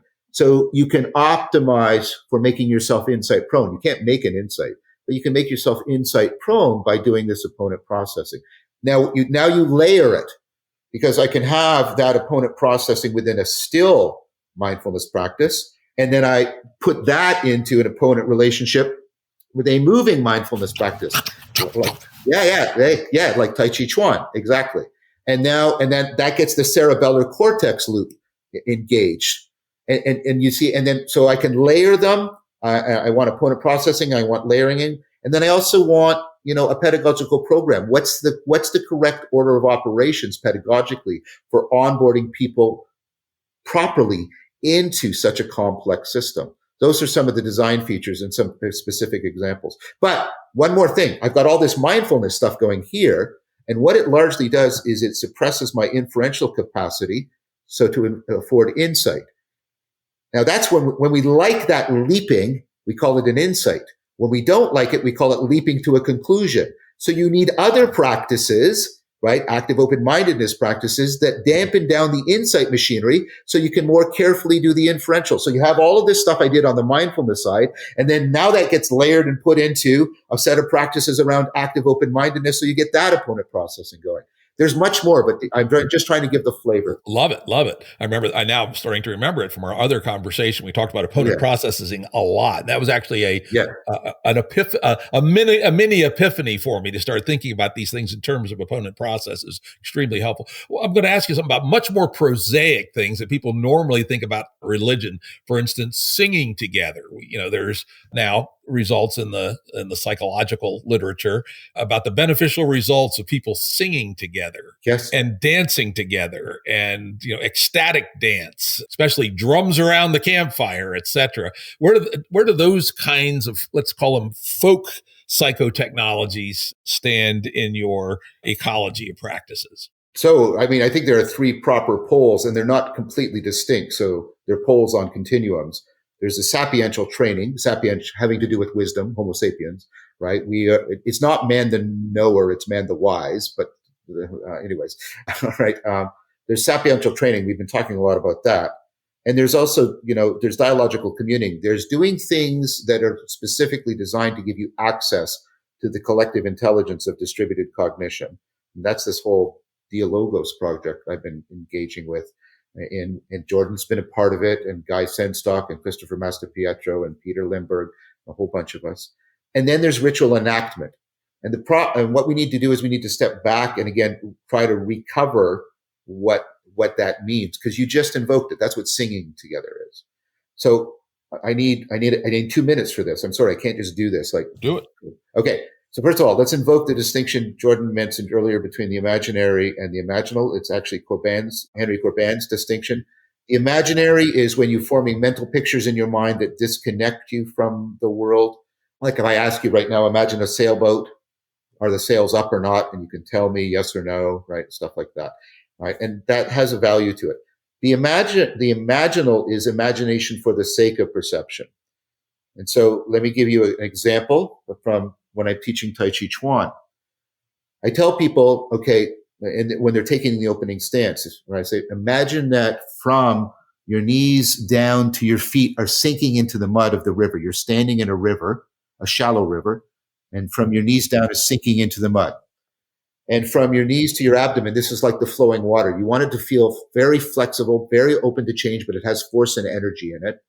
And then from here up, this is like the air. It's very rarefied. It's almost empty, right?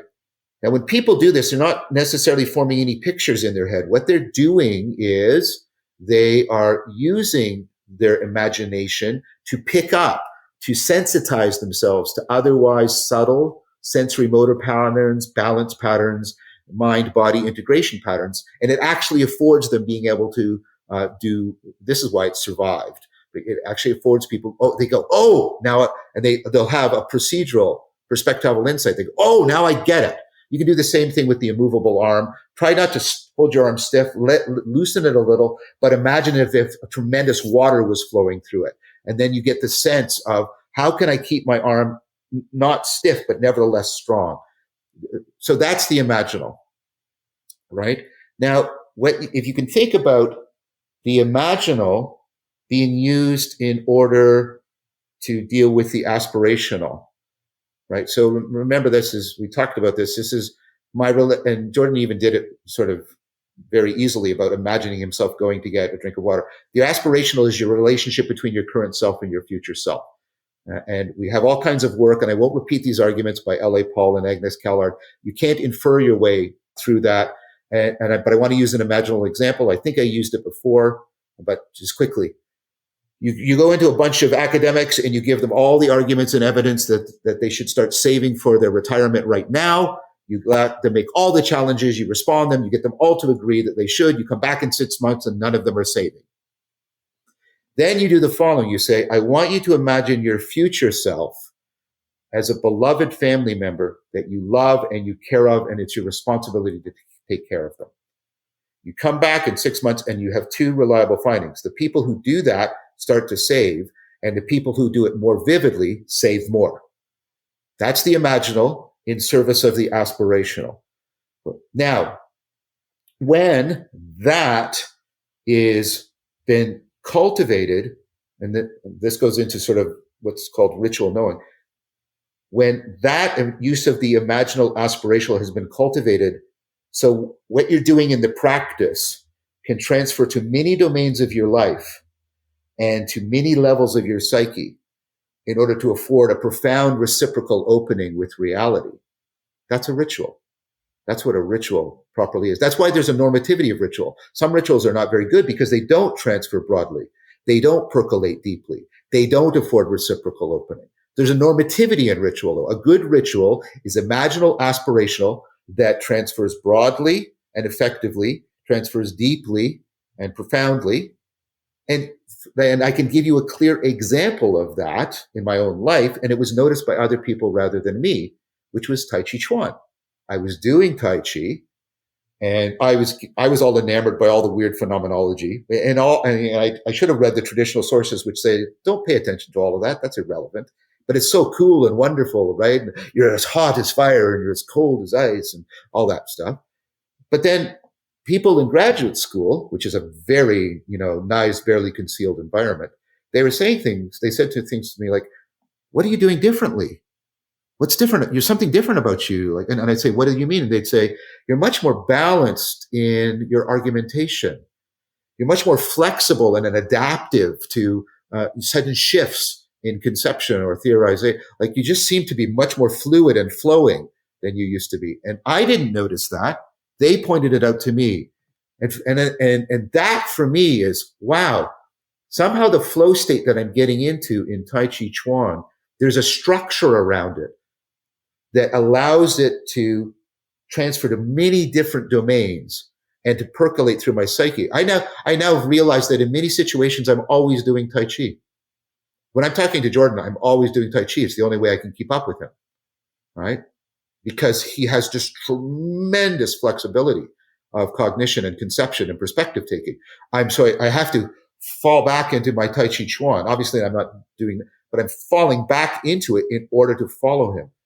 That's what I mean by a ritual. A ritual is imaginal, aspirational, transfers broadly, it transfers deeply, and thereby affords profound reciprocal opening with reality. Beautiful, beautiful theoretical model. Let's move to Jordan now.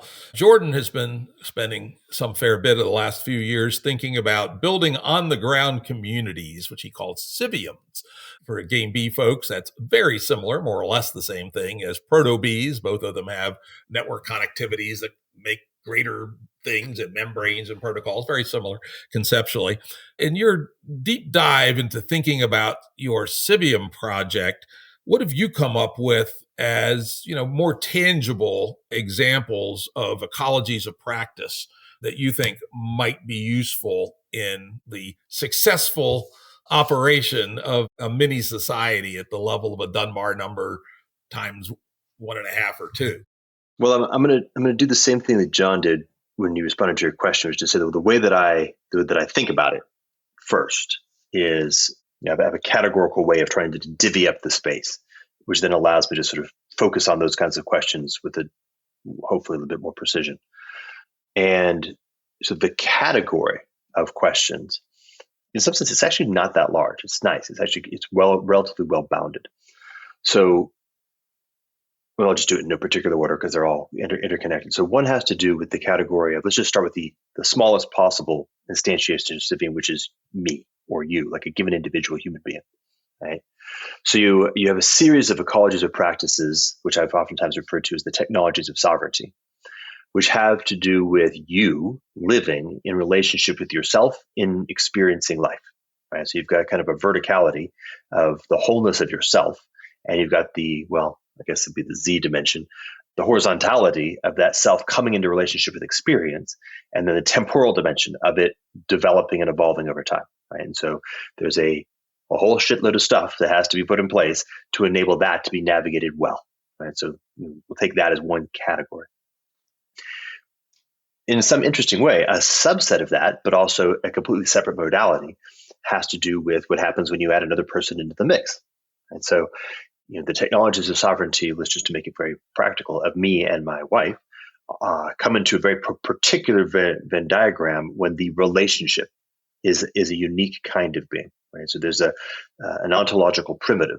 When my wife and I are in a relationship, there's now 3 people present, me and her and the relationship, which needs to be taught as taken as its own kind of being. And there's a whole nother set of practices, ecologies of practices, that are associated with this characteristic that we can oftentimes call we. And a lot of questions that are troublesome to the contemporary society, which has to do with how do we bring people into an integratedness of we, but also to how do we have a movement out, right? The transcendent, the ability to always move away from and break away and create separate from we. And of course, how do we do it in such a way that the integrativeness maintains the specificity of the singularness of the individuals or the heterogeneity, right? So those kinds of questions are very particular. And of course, that has a different kind of movement through time as well, right? To the degree to which my wife and I are in a relationship, we want to maintain the wholeness and the richness of the relationship in its relationship with experience, to be able to have more and more richness of experience, say to bring a child into the relationship, which adds a whole lot of richness to the experience, and is in time, right? So the same kind of thing. You notice there's almost like a geometric unfolding. There's certain characteristics that just sort of are the same. They can serve across different kinds, and then you can add a new kind.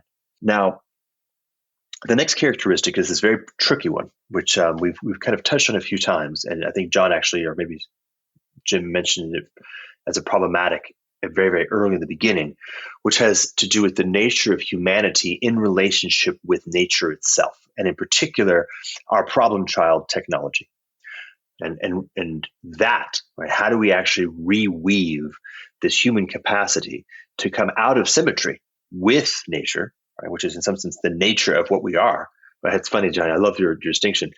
Man who knows gets out of relationship with nature. We have to restore Homo sapiens, that which is wise, or the wise hominid.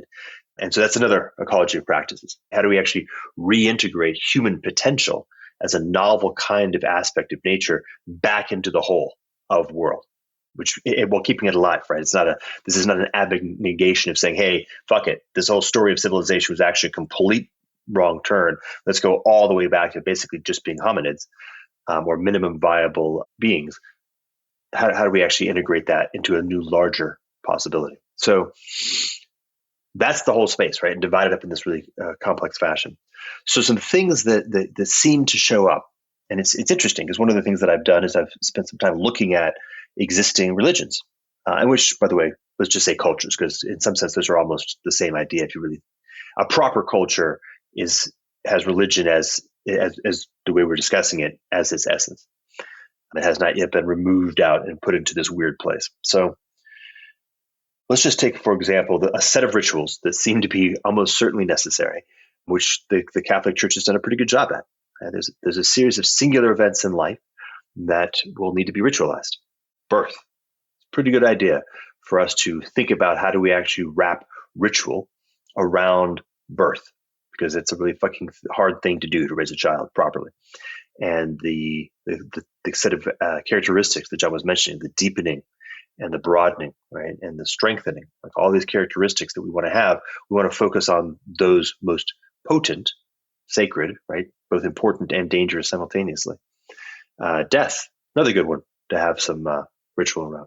And it's funny, like it seems insanely banal to mention that, and yet let's take a look at this secular world. Let's say, let me use the right term, secular shit show in which we live, which seems almost perfectly committed to absolutely vivisecting precisely the most meaningful. Right? Well, great. Let's not do that. That's in some sense, let's just be simple. Let's not do that. But there's a lot, like binding of family. How do we maintain the integrity of the fact that the people who you have grown up with are the ones who have a special capacity and relationality for depth of relationship, while simultaneously recognizing the necessity of heterogeneity of relationship to simultaneously recognize the uniqueness of each individual, and the likeliness of your being thrown into a family where your particularity is met perfectly is very low, and the necessity of generativity, right? So that's another category where ecology of practices is going to be called for. Now, if we want to get precise, let's go with a very, very, very particular one, which is funny, again, because it's controversial. Here's an ecology of practice, or a practice that I'll throw into the mix: breastfeeding.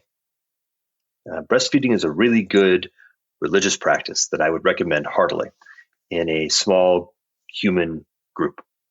And the reason why I'm bringing it up is because we're at the other side of it.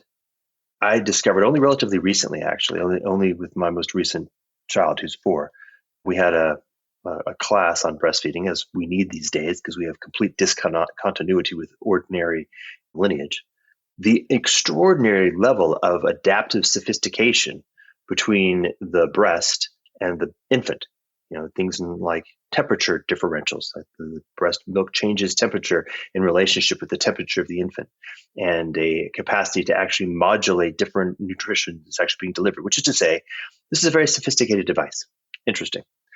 But let me add more to it, which is that this is notion of synergistic satisfier. Remember that language from so long ago? Uh-huh. If we want to think in terms of principles, we want to get as much, value out of these very difficult, hard to build constructs that we're talking about as we can get. So breastfeeding has about 13,000 distinct synergistic satisfiers. In other words, it does lots of different important things simultaneously, well integrated. But here's the weird thing.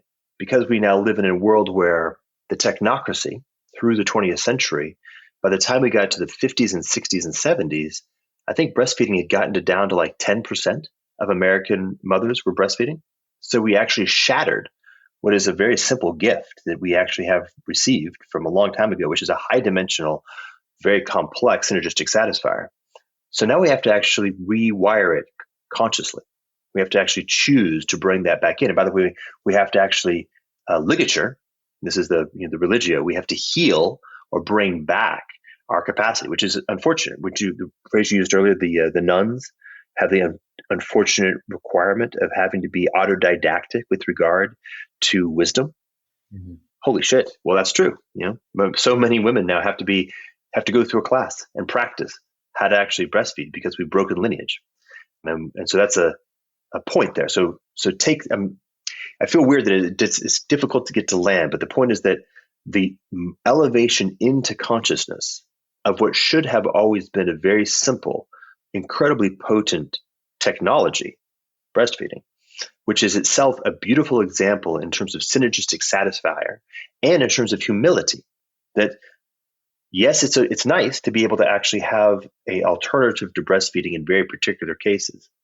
But to hubristically endeavor to actually believe that we can technocratically and should replace that is, well, the point. It's sinful. And there's an interesting interjection of a certain word, right? We could reify or revivify that word as well. And probably should if we want to do religion properly. It's an example that I would put it forward as an exemplar of a way of thinking about this category. Let me think. I'll stop. And there's another one, a whole other category I can bring in, but we'll.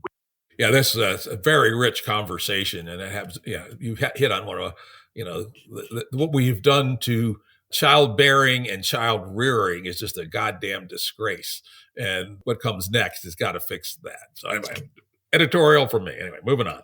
Now, there's so many interesting points I'm going to have to skip over here in my topic because there's one that's really important. I'd love to get both of your perspectives on, and that is the scaling of the religion that's not a religion. Yeah. I pulled up various videos on this topic and wow. So let's spend the rest of our time talking about scaling.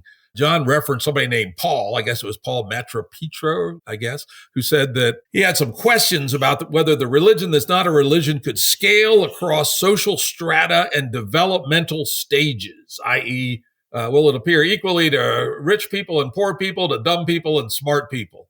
I think that would be the simplistic way to describe it. John, react to those kinds of issues. The thing is very heady. I mean, again, you can imagine how it would appeal to people who know both philosophy and cognitive science, but you could fit all of those in one football stadium probably for the whole world, right?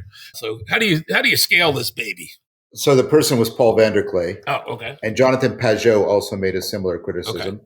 And I think it was a completely legitimate criticism because there were two criticisms. One was how does it scale, and if my thinking had come to a conclusion at the end of Awakening from the Meaning Crisis, that was a very individualistic model.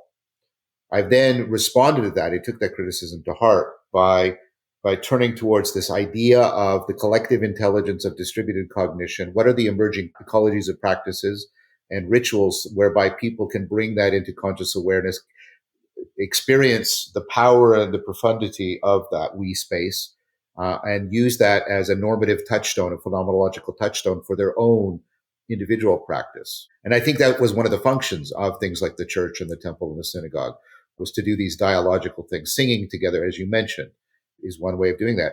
People get a sense of there being something more than just the aggregate sum of all of the individuals when they're singing together. When you're doing this with actual dialogical practices, it gets quite profound. And this is the whole dialogos thing. So that has been one response.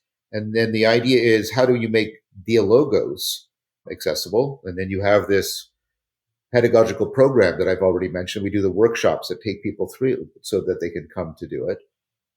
But that still may be insufficient by the way, all of that was also sparked by one other person, and he's right here, Jordan Hall, who said the ecology of practices needs a meta thing above it that acts as a normative source in order for regulating how the ecologies of practices are created, curated, communicated, etc. And so the dialogos was also The whole Dialogos project was also in response to that point. So while I think that's a big piece of the answer, a second piece of the answer is, first of all, to point to the real possibility. Stoicism was a very quite heady philosophy, and it grabbed the upper echelons of Roman society. But Roman soldiers were also going to war, marching with Epictetus's and Kyriadon, the manual for living, in their backpack.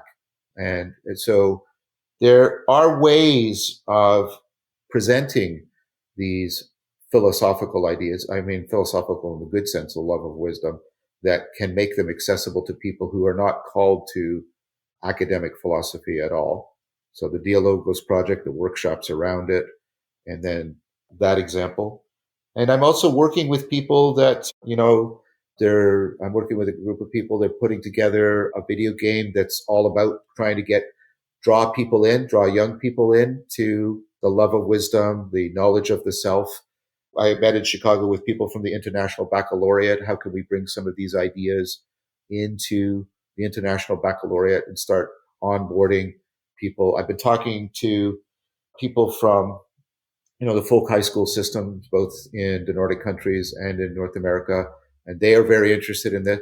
There is a possibility of creating a sequence of things people can do, places they can go, whether virtual or brick and mortar, that would, take them from early adolescence or perhaps a little bit younger into these existing communities of practices for adults. And then that's the final sort of transformer, right? Because these ecologies of practices, people like Rafe Kelly and others, they're taking these ideas and they're turning them into very concrete things. I did return to the source in the summer, and it was totally what Jordan said about the sacred. It was simultaneously, terrifying and uplifting, because, you're doing parkour and rock climbing and martial arts, and I got to teach some of the practices I did. But people are crafting these ecologies of practices. So there is no reason why we can't have like the video games and the folk high schools and the ecologies of practices, and then the more advanced stuff like what we're doing here. And I think that's as good as what Christianity had. I really don't think, this is a partial response, because I've also constructively responded to the criticisms of Jonathan and Paul, but I really don't think that the 4-year-old in Sunday school had the same idea of God as Thomas Aquinas. I really don't think that. I think claiming that is not being totally fair. I took the criticism legitimately, and I've indicated how I've responded to it. But I think the religion that's not a religion should be allowed the same flexibility, right? That the 10-year-old playing the video game, it's not the same as somebody doing what we're doing here. But is it in a continuity with it, a pedagogical continuity like classical Christianity? I think we can make a good case that that's possible now. What we really need is to find St. Paul, the patron saint of aluminum siding salesmen, right? Jordan, when I was reading your stuff about this, 2 huge ideas hit me that it says, if you guys can pull this off, you can be the next Christianity, or maybe better. And that is embedding into the design of the thing increasing returns to scale, Metcalf's law. Mm-hmm. You talked about that quite specifically on 2 different occasions. And I go, shit, yeah. If I was going to design something like this, I would want to make sure I thought through how it could scale exponentially with a exponent greater than 1, right? And then the second one, and this, I still can't get my head around it, but I love it nonetheless. It was your riff on maybe we'd be smarter to think about this thing as holographic rather than photographic. If you want to, run with both of those, because they're sort of related, right? They're very related. So if you want to riff with those 2, and that will basically wrap it up. We'll have a sort of a final exit bit, but let's do that as the last piece on scaling. Nice. So I suppose in some sense we're shifting from the question that was asked to what I think is the proper question, which is how, not whether. The answer to whether is simple, which is that what we're talking about is simply a kind of culture. All human beings have a culture. Therefore, by definition, it can scale. So the question is whether, how, and in some sense, whether. From a design perspective, I'd like to put a few principles in place before I get to the 2 things you brought up, Jim, which are important, very important, and they're very connected to what I'm about to say. oftentimes when we get to this point of the conversation, we forget most of what we just talked about. And specifically, remember in the beginning, I said that orienting towards or biasing towards propositional knowledge is a category error. Yeah. And specifically, I'll use a different term. I'll call it content. Oftentimes when we get to this point, we're like, well, how are you going to scale the content? How are you going to cause a whole bunch of people to have the propositions in your head that you want them to have? And the answer is not, right? That's a category error. That's an old-fashioned way of doing it. I get it. This is one of the reasons why the Axial Age religions failed, by the way, is they locked into that approach, right? The pedagogical approach of the dissemination of propositional knowledge, which is weak sauce, to use an old way of describing this sort of thing. You can replicate it, you can cut and paste and copy. You can use rote teaching mechanisms to be reasonably confident that the next generation will be able to repeat the words reliably. But a la the Catholic Baltimore Catechism, right? Which us Catholics were raised on as a kid, just literally a book of the doctrine that's accessible to a halfway intelligent 9-year-old. And that's more than nothing, right? It is more than nothing, but it's not better than a peanut butter sandwich. It becomes diluted, and then it becomes confused, and then it becomes disconnected with its raison d'etre, and then it's lunch handed to it by science, which is actually able to do that kind of thing a whole lot better, right? So there's a story of how that entire approach is a category error. Okay, great. So not that. Well, that's interesting. I mean, what does it even mean to endeavor to propagate something that is not on the order of content, particularly propositional content? Very interesting. Yeah. Now, you brought forward two principles. One principle is positive returns to scale, or even better, exponential, Metcalf's law. And we can even be more precise. From a design perspective, what we want to do is we actually want to think about that as being at the heart of what we're trying to actually design for. And imagine if you're able to think about a culture where the culture was designed consciously, intentionally, to take maximum advantage, to think about like putting it in the wind tunnel of Metcalf's law and actually getting it to have zero turbulence as the velocity of Metcalf's law takes off. Notice that everything else fails when that happens. Right? It either has to asymptote to actually the weakest possible version of itself, like Facebook, or it becomes incredibly thermodynamic, like the turbulence kicks off and it breaks. We're actually trying to figure out how do we design something which is in the pocket of Metcalf's law and can maintain that scaling factor as the wind in its sails. Right? That's a design consideration. How do you actually design a culture that has that as its design constraints? Like, great. Let's just start from the beginning. We're designing a culture that has that as part of its intentionality. Okay, a second piece. I'm going to shift here to a completely different way of thinking about it. Remember, I anchored concepts like the sacred and concepts like religion in simplicity of the most important, and by the way, the most terrifying. But simplicity, like raising your child, and not, let's go with getting shot by the gun in your house. By the way, as Jim and I both grew up in households that had guns, we had characteristics. It was very present in our lives. This is how you properly relate to a gun. Right? So dangerous and important.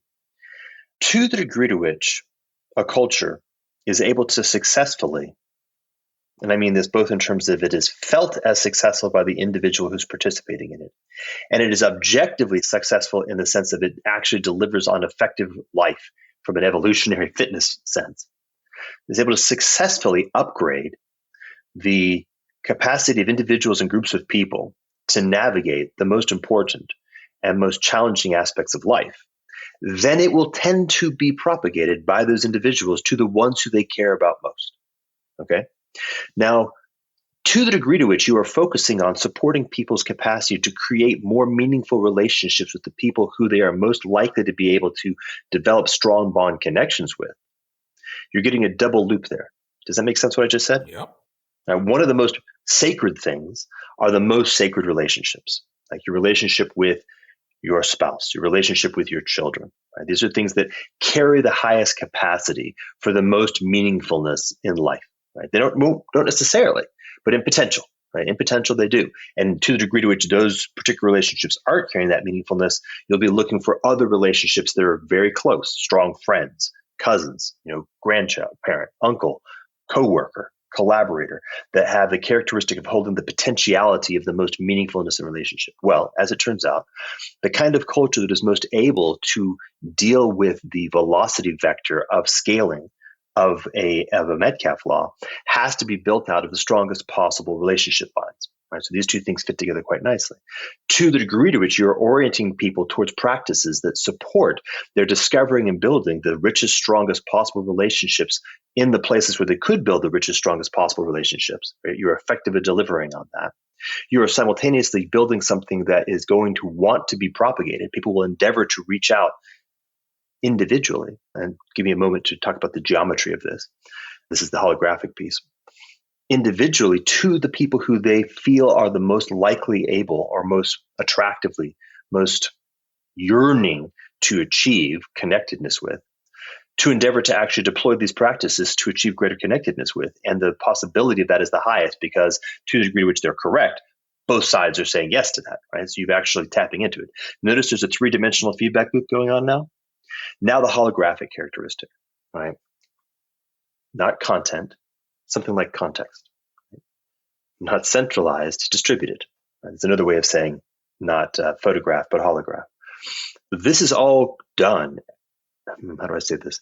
The era condition of the old religions was on the one hand propositional, and on the other hand centralized. And I get it, right? That's the easiest way to stamp out scalability. And when you're in a winner-take-all competition for bodies that are part of your particular version of something that has binding, yeah, you got to win that fight. Right? We're having to win a higher order fight. And remind me in a second, meta-crisis, if I forget.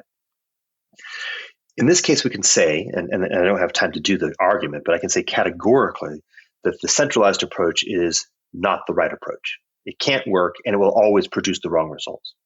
But there's a different approach, right? The approach that I just described, where individuals empowered, becoming sovereign in themselves, choosing for ordinary human reasons and because of the nature of reality itself, which is to say that those relationships that are capable of the most meaningfulness of relationship are the ones that are most capable of the most meaningful relationship.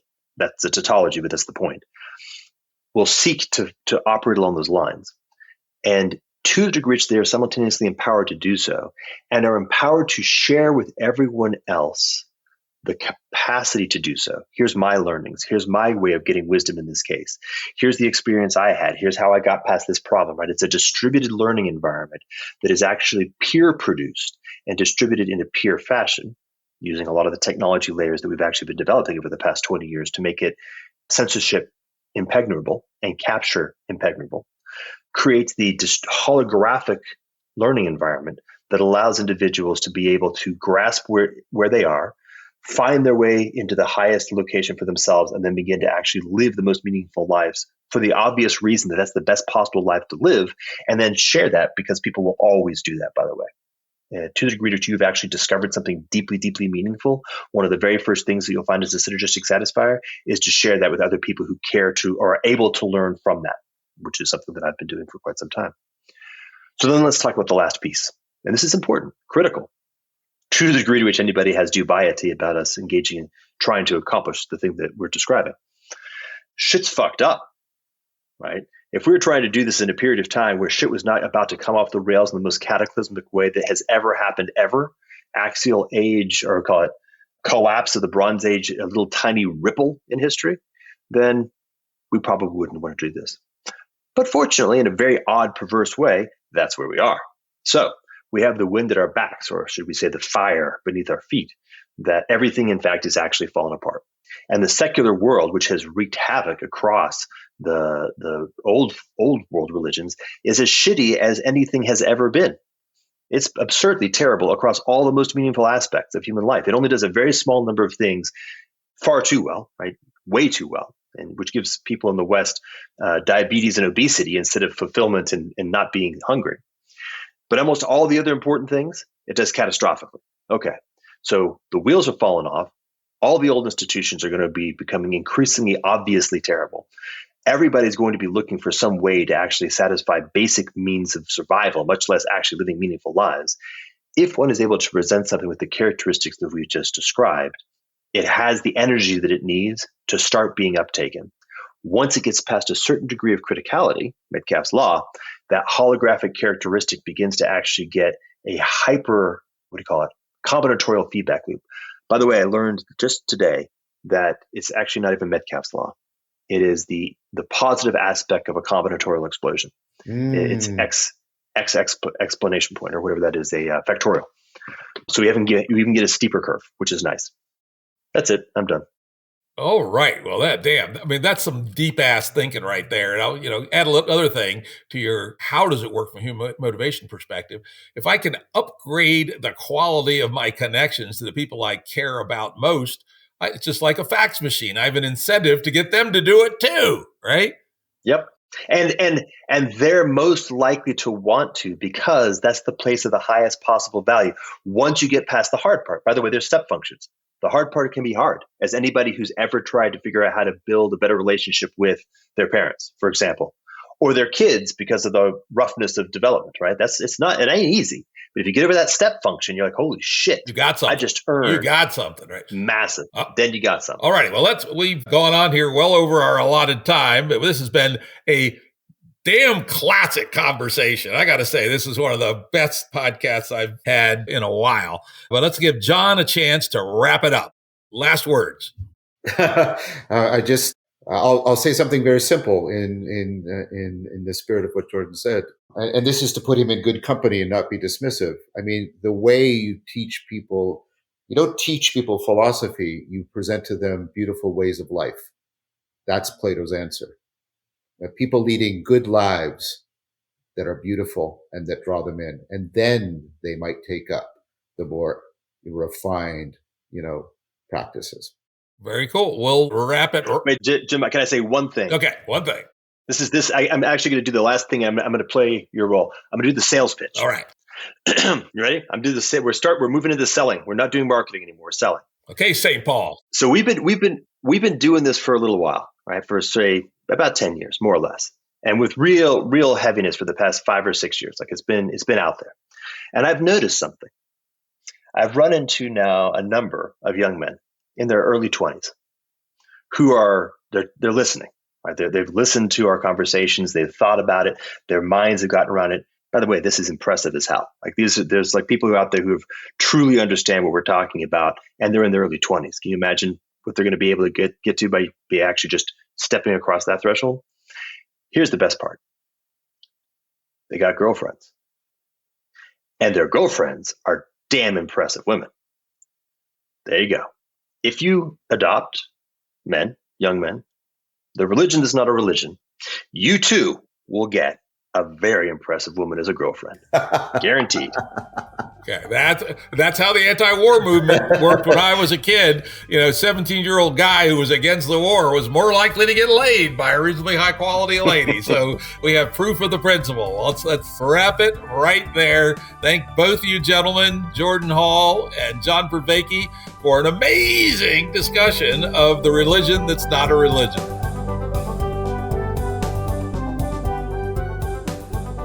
Audio production and editing by Andrew Blevins Productions. Music